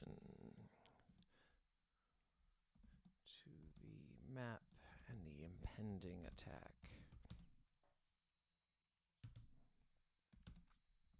They obviously won't go too far. Lincoln to Topeka is practically burning down the house next door. Tulsa, St. Louis, Branson. What an attack that would be. Those scummy bastards would love to strike at the triple threat. My Christians, capitalists, and captives, all in the same house. That's it, of course.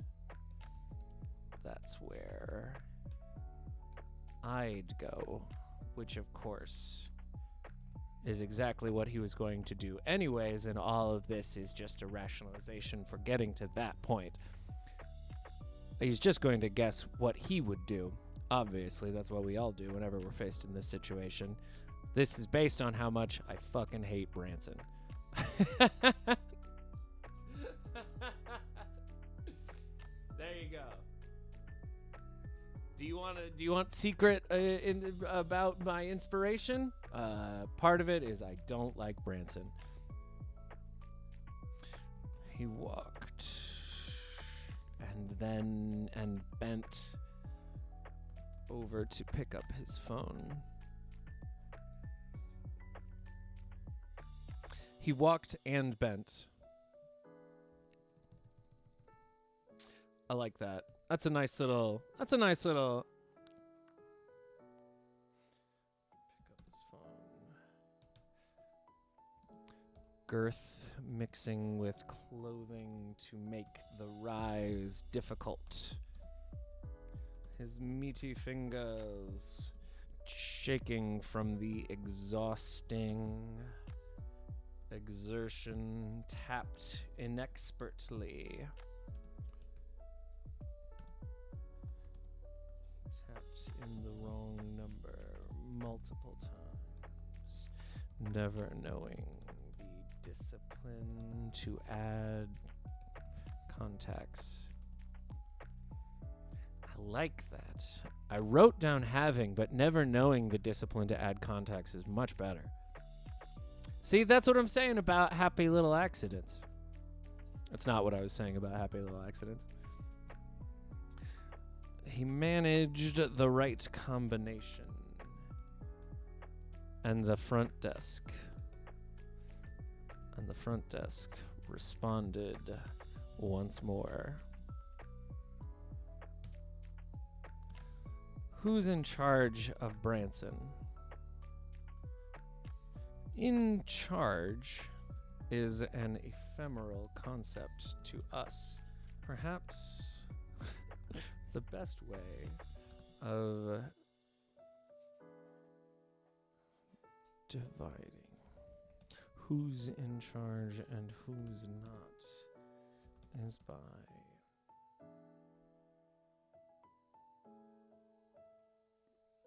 measuring the concept of agency. Measuring the amount of agency that can be demonstrated at any given time. On a 10-point scale, 10 being agency.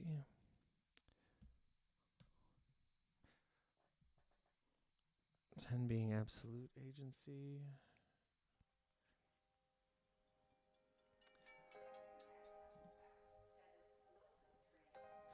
A 1-to-1 transformation of desire to outcome. And one being a prisoner in both mind and body.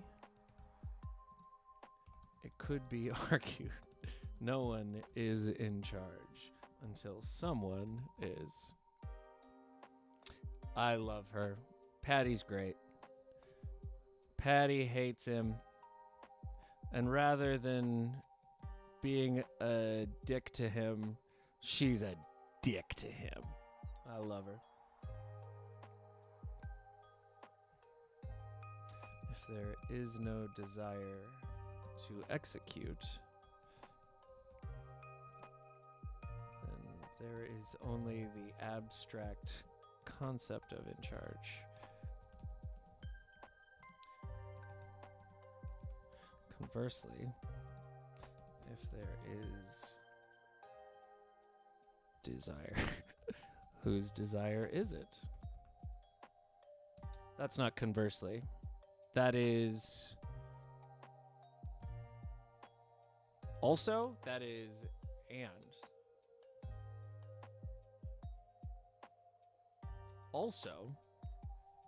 Also, if there is desire, whose desire is it?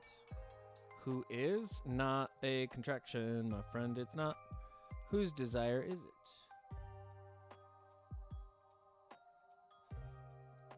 The person in charge is the one executing that desire?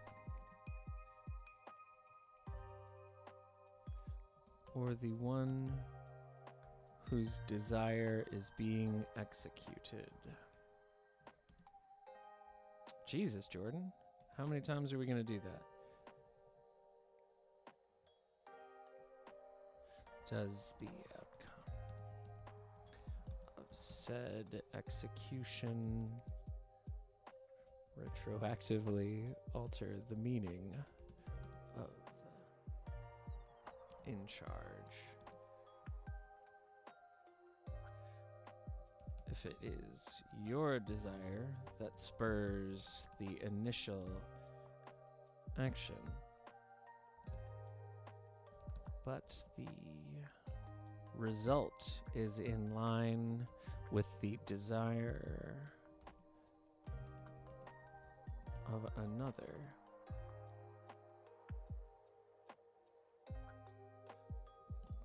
both in charge?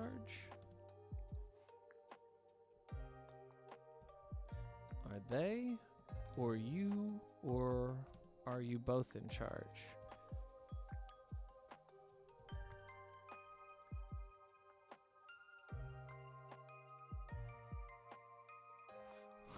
Or are you both in charge and not in charge? Or both of you are? Yeah.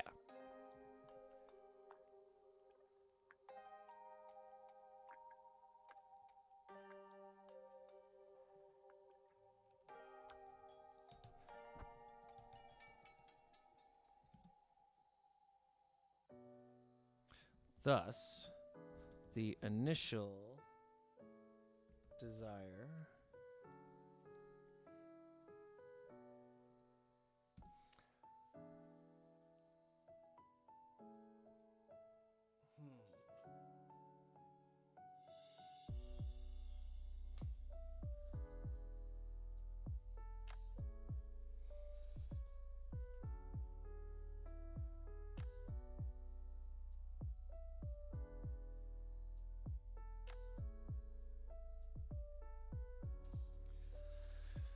Whew.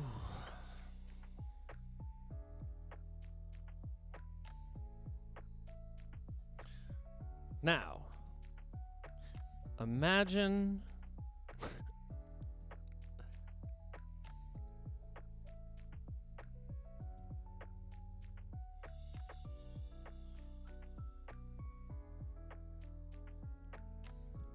are you see by accenting that we get that the now imagine our desires are not conscious, yet we describe agency as the directing of these desires.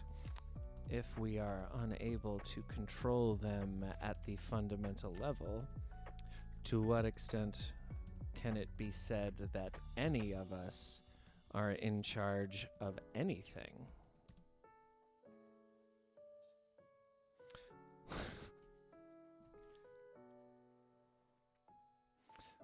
From a distant point of view,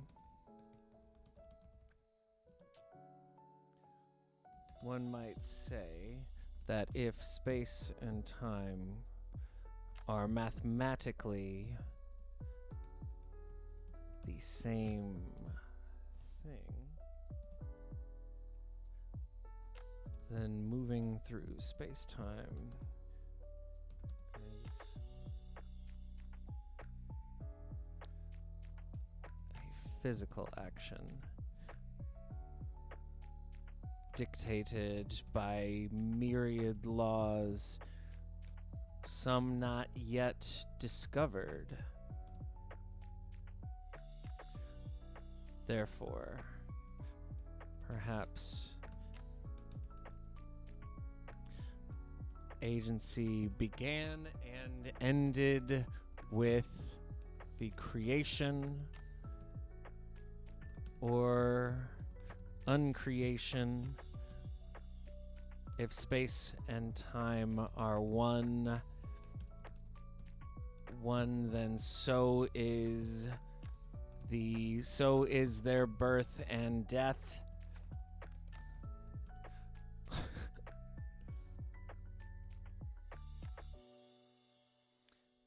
And your actions are not but the playing out of a film already screened for an uncaring or non-existent audience.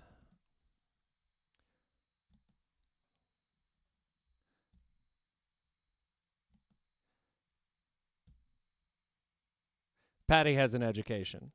In case you were wondering about Patty's backstory, Patty applied for a menial front office job, found herself, because she had such a very solid, education, and she had a lot of drive. She was really excited. She was just out of college, found herself continually promoted. Then she became King Robes himself, Dr. Tonkin, King Robes himself's front office associate. And then what happens? Cut off all contact with the outside world for 6 years. Now, what is she going to do with all of her education except annoy the man who tortures her? Because if you just talk shit to him, you're going to get killed. But if you do this, if you answer his question like a genie grants wishes, which is to say such that you don't want to make another wish, then sometimes you can outsmart your captor. She knows that because she's very well educated. Wherever you personally exist on the film strip, and King Robes listens to her because it's just easier that way. The secret truth of a lot of bosses, the secret truth of a lot of bosses is that you can just exhaust them and they'll just be fine, do whatever it is you want. If they don't fire you right away, you can probably get away with anything you want. Wherever you personally exist on the film strip. The film itself has already been completed.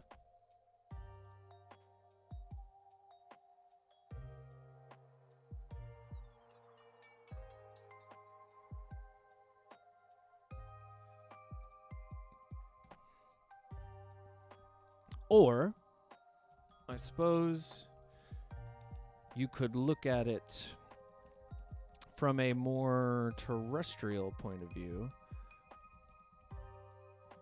And you could argue that Dr. Francis Jimenez, Jesus Christ, Jordan, Jimenez is, quote, in charge, considering you appointed him to the governing position last year. Excellent. Get Jimenez on the phone. Will do.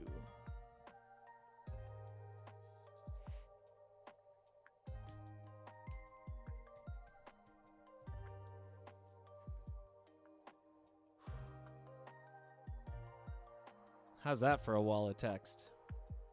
King Robes returned to the map.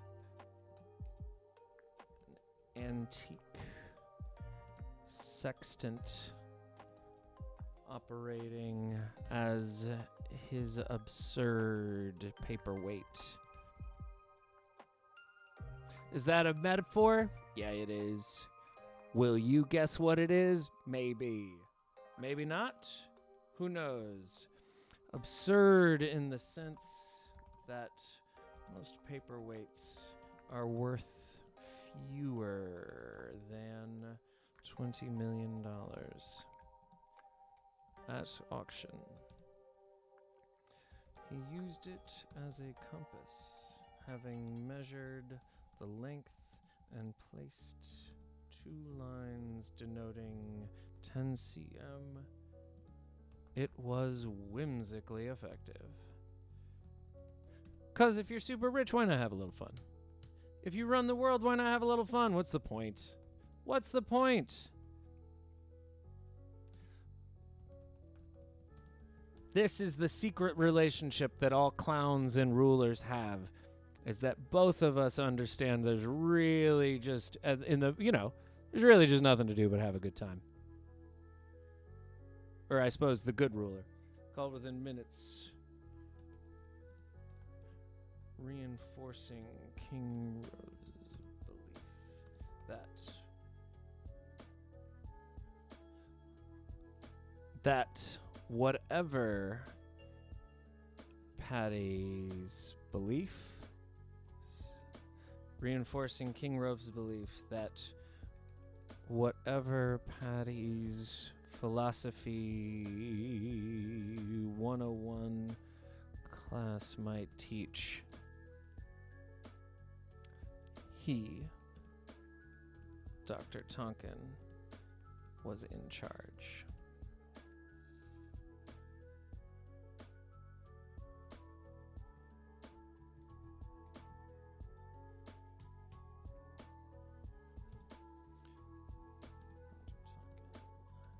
So good to hear from you. What can Whew.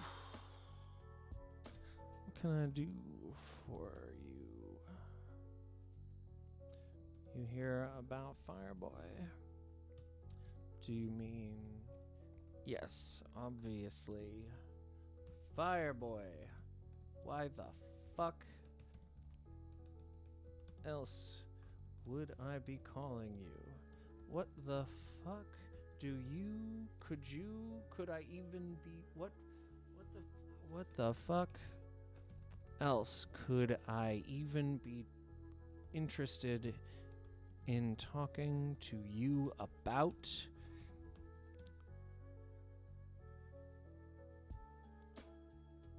What the fuck else could we even... Nah, we're good. He's already got that. Are you fucking with me? Okay. Okay? Oh fucking K? The answer is yes or no. Then the answer is yes.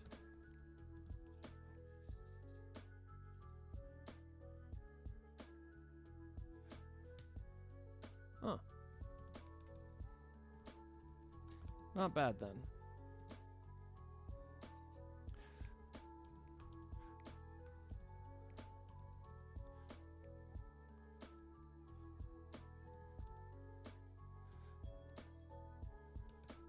Didn't expect funny from you. Maybe that'll change in the future. Do you know who Fireboy is? No.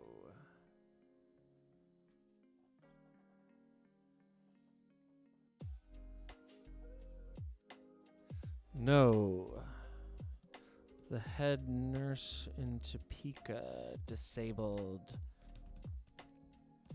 cameras years ago.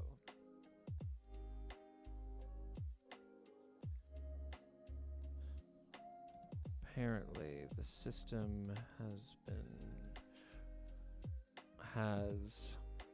several thousand of hours of Friends reruns.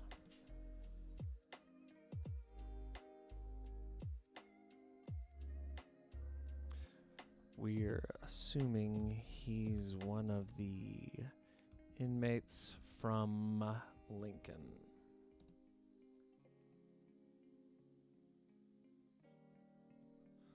Oh my God, why are you wasting so much of my time with talking?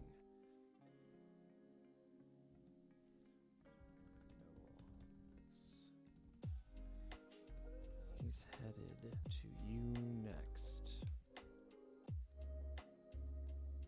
Oh God, what just happened? Oh God. Oh no.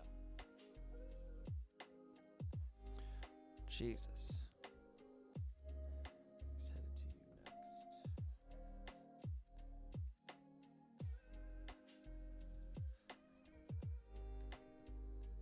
That's why I called. You think he's coming to Branson? Jesus. God damn it. God damn it.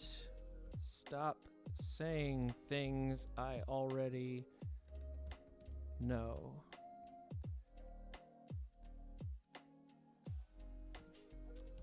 Do you think I'm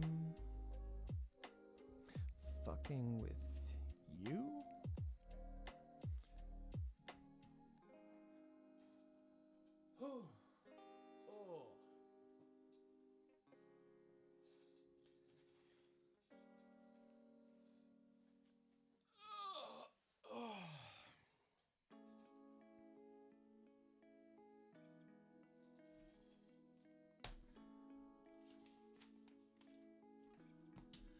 All right, I'm gonna finish this out and then we'll call it. I think we can finish this out in about a half hour. I think we can finish it out in a half hour. Not the whole thing, obviously. Obviously, writing a novel is going to take longer than 5 hours, 5.5 hours.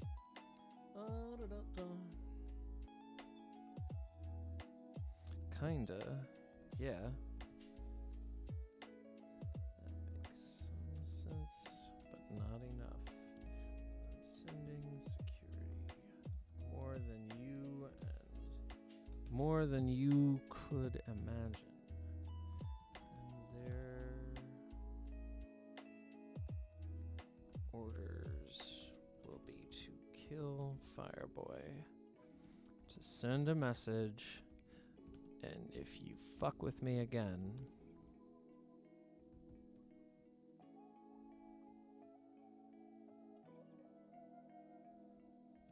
I think that's the type of thing you're supposed to imply as opposed to just outright order me.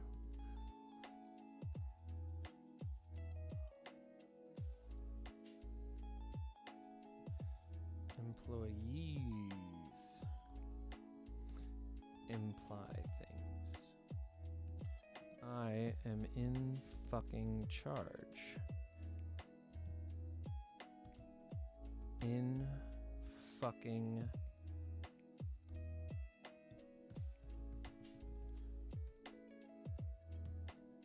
charge.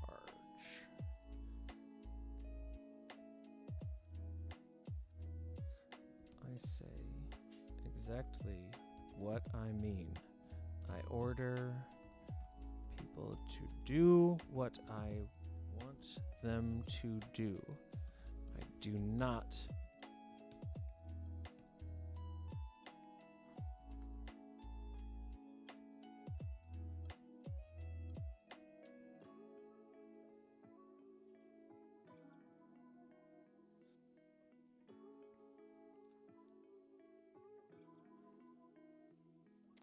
tiptoe. I do not pussyfoot. I do not have pussies for feet.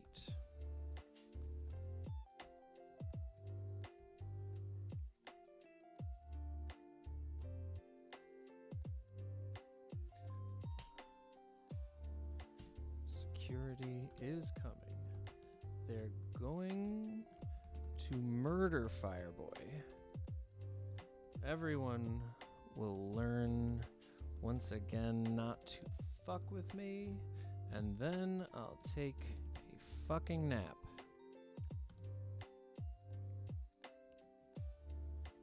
When they get there and do their thing, you shut the fuck up and watch. Got it? He threw his phone at the trash can again, but he was too impetuous to hang up. Dr. Jimenez stayed on the line until not knowing for sure if she was meant to. She heard him shout Molly and hung up. Once again, he realized, once again,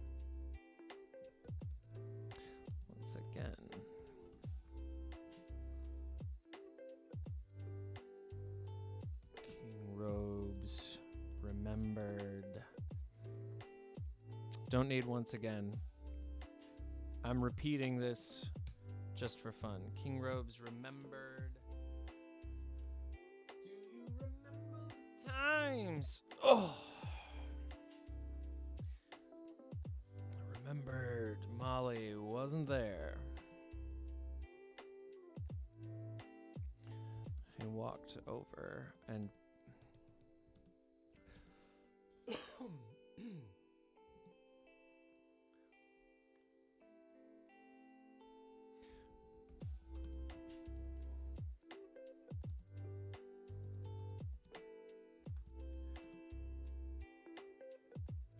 his grunt of agony was the last sound Dr. Jimenez heard before she was gone.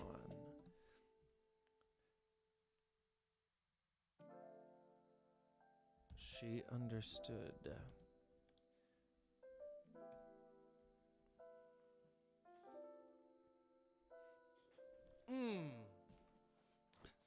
Oh, okay.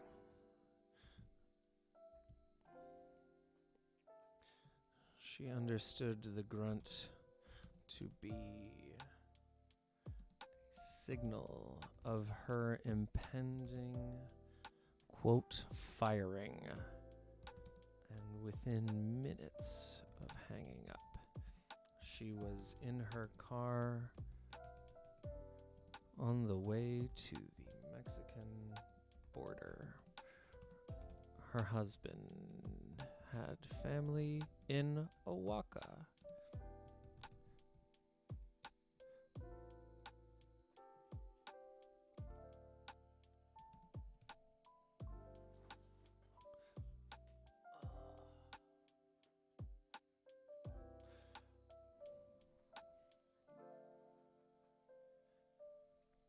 Had she known that in the time it took for him to unlock his phone and call the only contact, Molly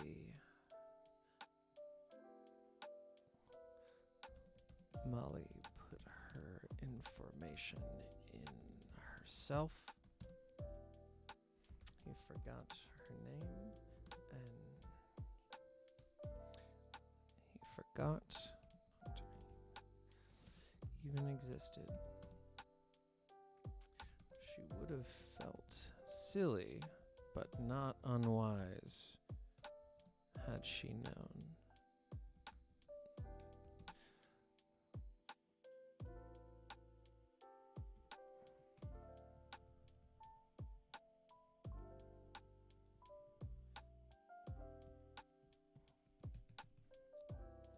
That in the time it took for all right. Dad, can you...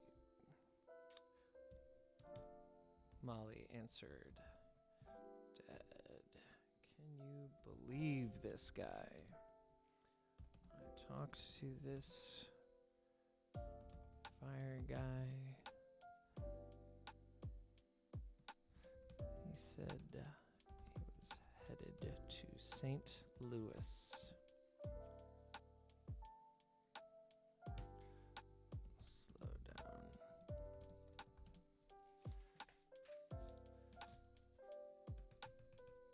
Why is the fire guy headed to St. Louis?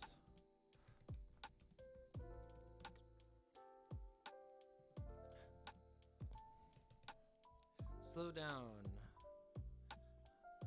I'm calling him Fire Boy, not Fire Guy. See, they're not talking about the same guy. What? What a comedy of errors. But they think they are because she's talking about a fire person and he's using the colloquial Fire Boy. I love it. They're all my fire boys. She hummed a guitar riff and shredded.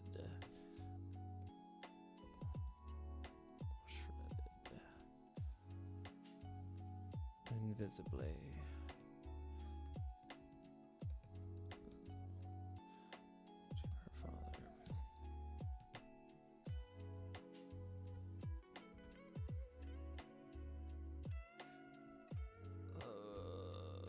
What would it luxuriating in the feeling of invisibility, luxuriating, taking it granted, exploiting the fact that exploiting the distance, exploiting the lack of vision, and shredded air, luxuriating in the feeling of being. What is it? Luxuriating in the feeling of being.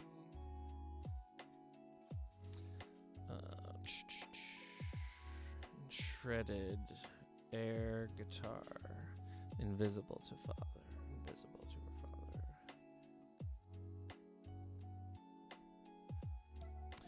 King robes, scolded.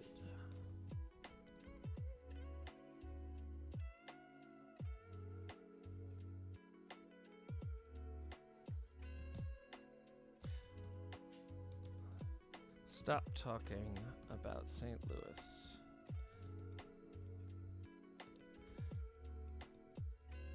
He's obviously going to Branson. I've already sent security. They'll meet you there. I need someone. And bring you back. And bring you back. I need someone at the desk who can fucking hear me.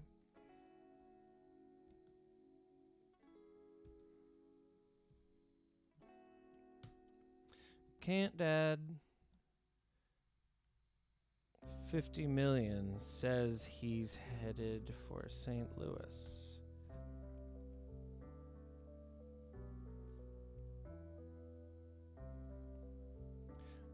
And another 50 says I make him fall in love with me. Of her, King Robes was not in charge. Whew. That one was tough. All right, let's see where that one is.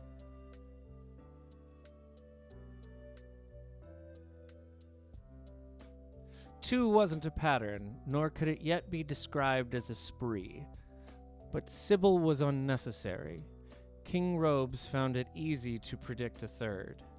He looked at a map of the United States on his desk in his desk. Where will you go next, Fireboy? What the fuck is Kansas? He loomed over the map, casting a substantial shadow. He tapped it where he thought Kansas was, in Colorado. Is that what Kansas looks like? How do I never remember what Kansas looks like? How many mountains are there? Do I own any mountains? He shouted the last question. Do I own any mountains? Do I own any mountains? He shouted the last question, refusing to press the intercom. When there was no response, he remembered Molly wasn't there. He pulled the phone from his desk, unlocked with several fumbling swipes, and tapped the screen until the front desk buzzed, 6 miles away. How many mountains do I own? The front desk, used to this behavioral defect from their otherwise even worse boss, replied with obsequious defiance. No one knows, Dr. Tonkin, because the definition of owning a mountain is difficult to pin down. We checked on this exact question 2 years ago, according to my notes. I've got your schedule up, and I'm seeing that you purchased a 16,000 square miles. You purchased 16,000 square miles of Utah, and that therefore you own some of the mountain range colloquially known as the Rockies. But that's not a specific number of mountains, and geologists refuse to agree on the exact difference between a small mountain and a giant rock formation. Furthermore, the United States government can exercise prominence at any time, so can it ever be said that you own the mountains? Perhaps it's more accurate to say you have purchased the rights to exploit the area until or unless the government wants to take it from you. That said, your schedule has a tally of the total percentage of the United States government that you own at any given time. And as of this moment, it is just over 55%, meaning you purchased the rights from yourself, and in that sense, not only do you own the square mileage referenced earlier, but you own essentially the entirety of land. The entirety of the land. That said, owning land is a four-dimensional question. Can you own something that existed before you and will exist after you? To presume ownership over the earth itself may be an act of hubris that will ensure one's downfall. In a sense, you own only your own death. Only God can own, according to one potential interpretation of Al-An'am. There are approximately 100 mountain ranges, which, from the human point of view, could be considered large, stretched-out individual mountains, or, from the mouse's point of view, the anthill is a mountain. Do you own that? The answer, therefore, to your question of how many mountains do I own is somewhere between 0 and all, Dr. Tonkin. Excellent and very useful answer, Patty. I'm very grateful. You hear about the arsonist? No, sir. Looking at your schedule, it appears you banned contact with the outside world for everyone except you and your daughter 6 years and 8 months and 13 days ago. My daughter will be 9 in January. February is a much better month for your daughter to turn 9 in this conversation. Happy birthday. I'll be sure to send her a card and a picture of you holding a current newspaper just in case. Thanks again. King Robes tapped his phone, then tossed it at the trash can. He returned his attention to the map and the impending attack. They obviously won't go too far. Lincoln to Topeka is practically burning down the house next door. Tulsa? St. Louis?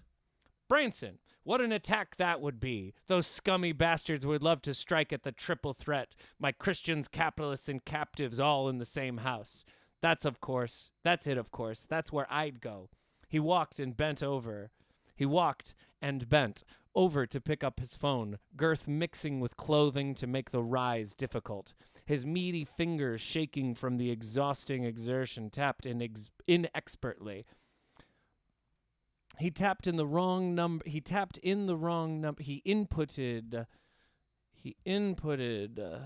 wrong number multiple times, never knowing the discipline to add contacts. He managed the right combination, and the front desk responded once more. Who's in charge of Branson? In charge is an ephemeral concept to us. Perhaps the best way of dividing who's in charge and who's not is by measuring the amount of agency that can be demonstrated at any given time.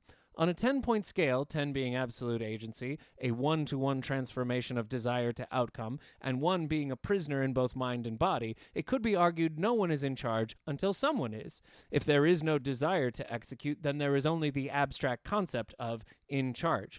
Also, if there is desire, whose desire is it? The person in charge is the one executing that desire, or the one whose desire is being executed? Does the outcome of said execution retroactively alter the meaning of in charge? If it is your desire that spurs the initial action, but the result is in line with the desire of another, are they, or are you, or are both of you in charge? Or are you both in charge and not in charge? Now imagine our desires are not conscious, yet we described agency as the directing of those desires. If we are unable to control them at the fundamental level, to what extent can it be said that any of us are in charge of anything? From a distant point of view, one might say that if space and time are mathematically the same thing, then moving through space-time is a physical action dictated by myriad laws, some yet not yet discovered. Therefore, perhaps agency began and ended with the creation or uncreation. If space and time are the same thing, so is their birth and death. And your actions are not but the playing out of a film already screamed for an uncaring or non-existent audience. Wherever you, personally, exist on the film strip, the film itself has already been completed. Or, I suppose you could look at it from a more terrestrial point of view, and you could argue that Dr. Frances Jimenez is in charge, considering you appointed her to the governing position last year. Excellent. Get Jimenez on the phone, ASAP. Will do. King Robes returned to the map, an antique sextant operating as his absurd paperweight. Absurd in the sense that most paperweights are worth fewer than $20 million at auction. He used it as a compass, having measured the length and placed 21 lines in denotion of 10 centimeters. It was whimsically effective. Dr. Jimenez called within minutes, reinforcing King Robes' belief that whatever Patty's Philosophy 101 class might teach, he, Dr. Tonkin, was in charge. Dr. Tonkton, so good to hear from you. What can I do for you? You hear about Fireboy? Do you mean, yes, obviously, Fireboy. Why the fuck else would I be calling you? What the fuck else could I even be interested in talking to you about? Are you fucking with me? See, this is the difference between somebody that you talk to. I'm just doing this for fun, just to show you that there are two different sides of this person and how they talk over the phone. I find that that's true for everybody, so I just thought I'll show it. So some people, the problem they're in is that some people will look at this as being, or I suppose, a lot of people would teach that you have to have a consistent character, especially in this kind of scrunched amount of time. But to me, this is kind of the demonstrable, or this is the demonstration of his power, the use of it and the non-use of it in the conversation about agency in using power. Isn't that fun? That's fun. Or is it?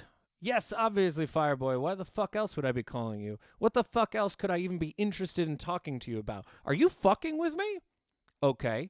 Okay? Oh, fucking K? The answer is yes or no. Then the answer is yes. Oh, not bad then. Didn't expect funny from you. Maybe that'll change in the future. Do you know who Fireboy is? No. The head nurse in Topeka disabled the cameras years ago. Apparently, the system has several thousands of hours of Friends reruns. We're assuming he's one of the inmates from Lincoln. Oh my God, why are you wasting so much of my time with talking? I know all of this. I think he's headed to you next. That's why I called. You think he's coming to Branson? God damn it, stop saying things I already know. Do you think I'm fucking with you? Kinda, yeah. That makes some sense. But not enough. I'm sending security, more than you could imagine, and their orders will be to kill Fireboy, to send a message, and if you fuck with me again, I think that's the type of thing you're supposed to imply as opposed to just outright order me to do. Employees imply things. I am in fucking charge. I say exactly what I mean. I order people to do what I want them to do. I do not tiptoe. I do not pussyfoot. I do not have pussies for feet. Security is coming. They're going to murder Fireboy, and everyone will learn once again not to fuck with me, and then I'll take a fucking nap. When they get there and do their thing, you shut the fuck up and watch. Got it? He threw his phone at the trash can again, but he was too impetuous to hang up. Dr. Jimenez stayed on the line, not knowing for sure if she was meant to.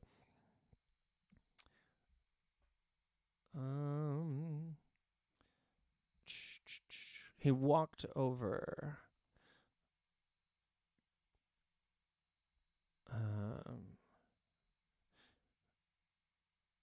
When King Robes remembered for the third time, Molly wasn't there. He walked over and bent, rubbing his lower back on the way down. His grunt of agony was the last sound Dr. Jimenez heard before she was gone. She understood the grunt to be a signal of her impending firing, and within minutes of hanging up, she was in her car on the way to the Mexican border. Her husband had family in Oaxaca. Had she known that in the time it took for him to unlock his phone and call the only contact, Molly put her information in herself, he forgot Dr. Jimenez even existed. She would have felt silly, but not unwise, had she known. Molly answered, Dad, can you believe this guy? I talked to the fire guy. He said he was headed to St. Louis. Slow down. I'm calling him Fire Boy, not Fire Guy. I love it. They're all my fire boys. She hummed a guitar riff and shredded air. Invisible to her father, King Robes would have scolded her. Stop talking about St. Louis. He's obviously going to Branson. I've already sent security. They'll meet you there and bring you back. I need someone at the desk who can fucking hear me. Can't, Dad. 50 million says he's headed for St. Louis, and another 50 says I make him fall in love with me. Of her, King Robes was not in charge. There you go. Not a terrible chapter. All right. Dang. Whew. We put some mileage on today. We're at about 13,500 words. Shit. That's the way to do it. All right. I am exhausted because I've done nothing. Yeah, I think that's where I'm going to end it for today. Thanks everybody for hanging out. Thanks everybody for continuing to do the thing. I guess we're just gonna keep going. Bye everybody. And as always, be safe.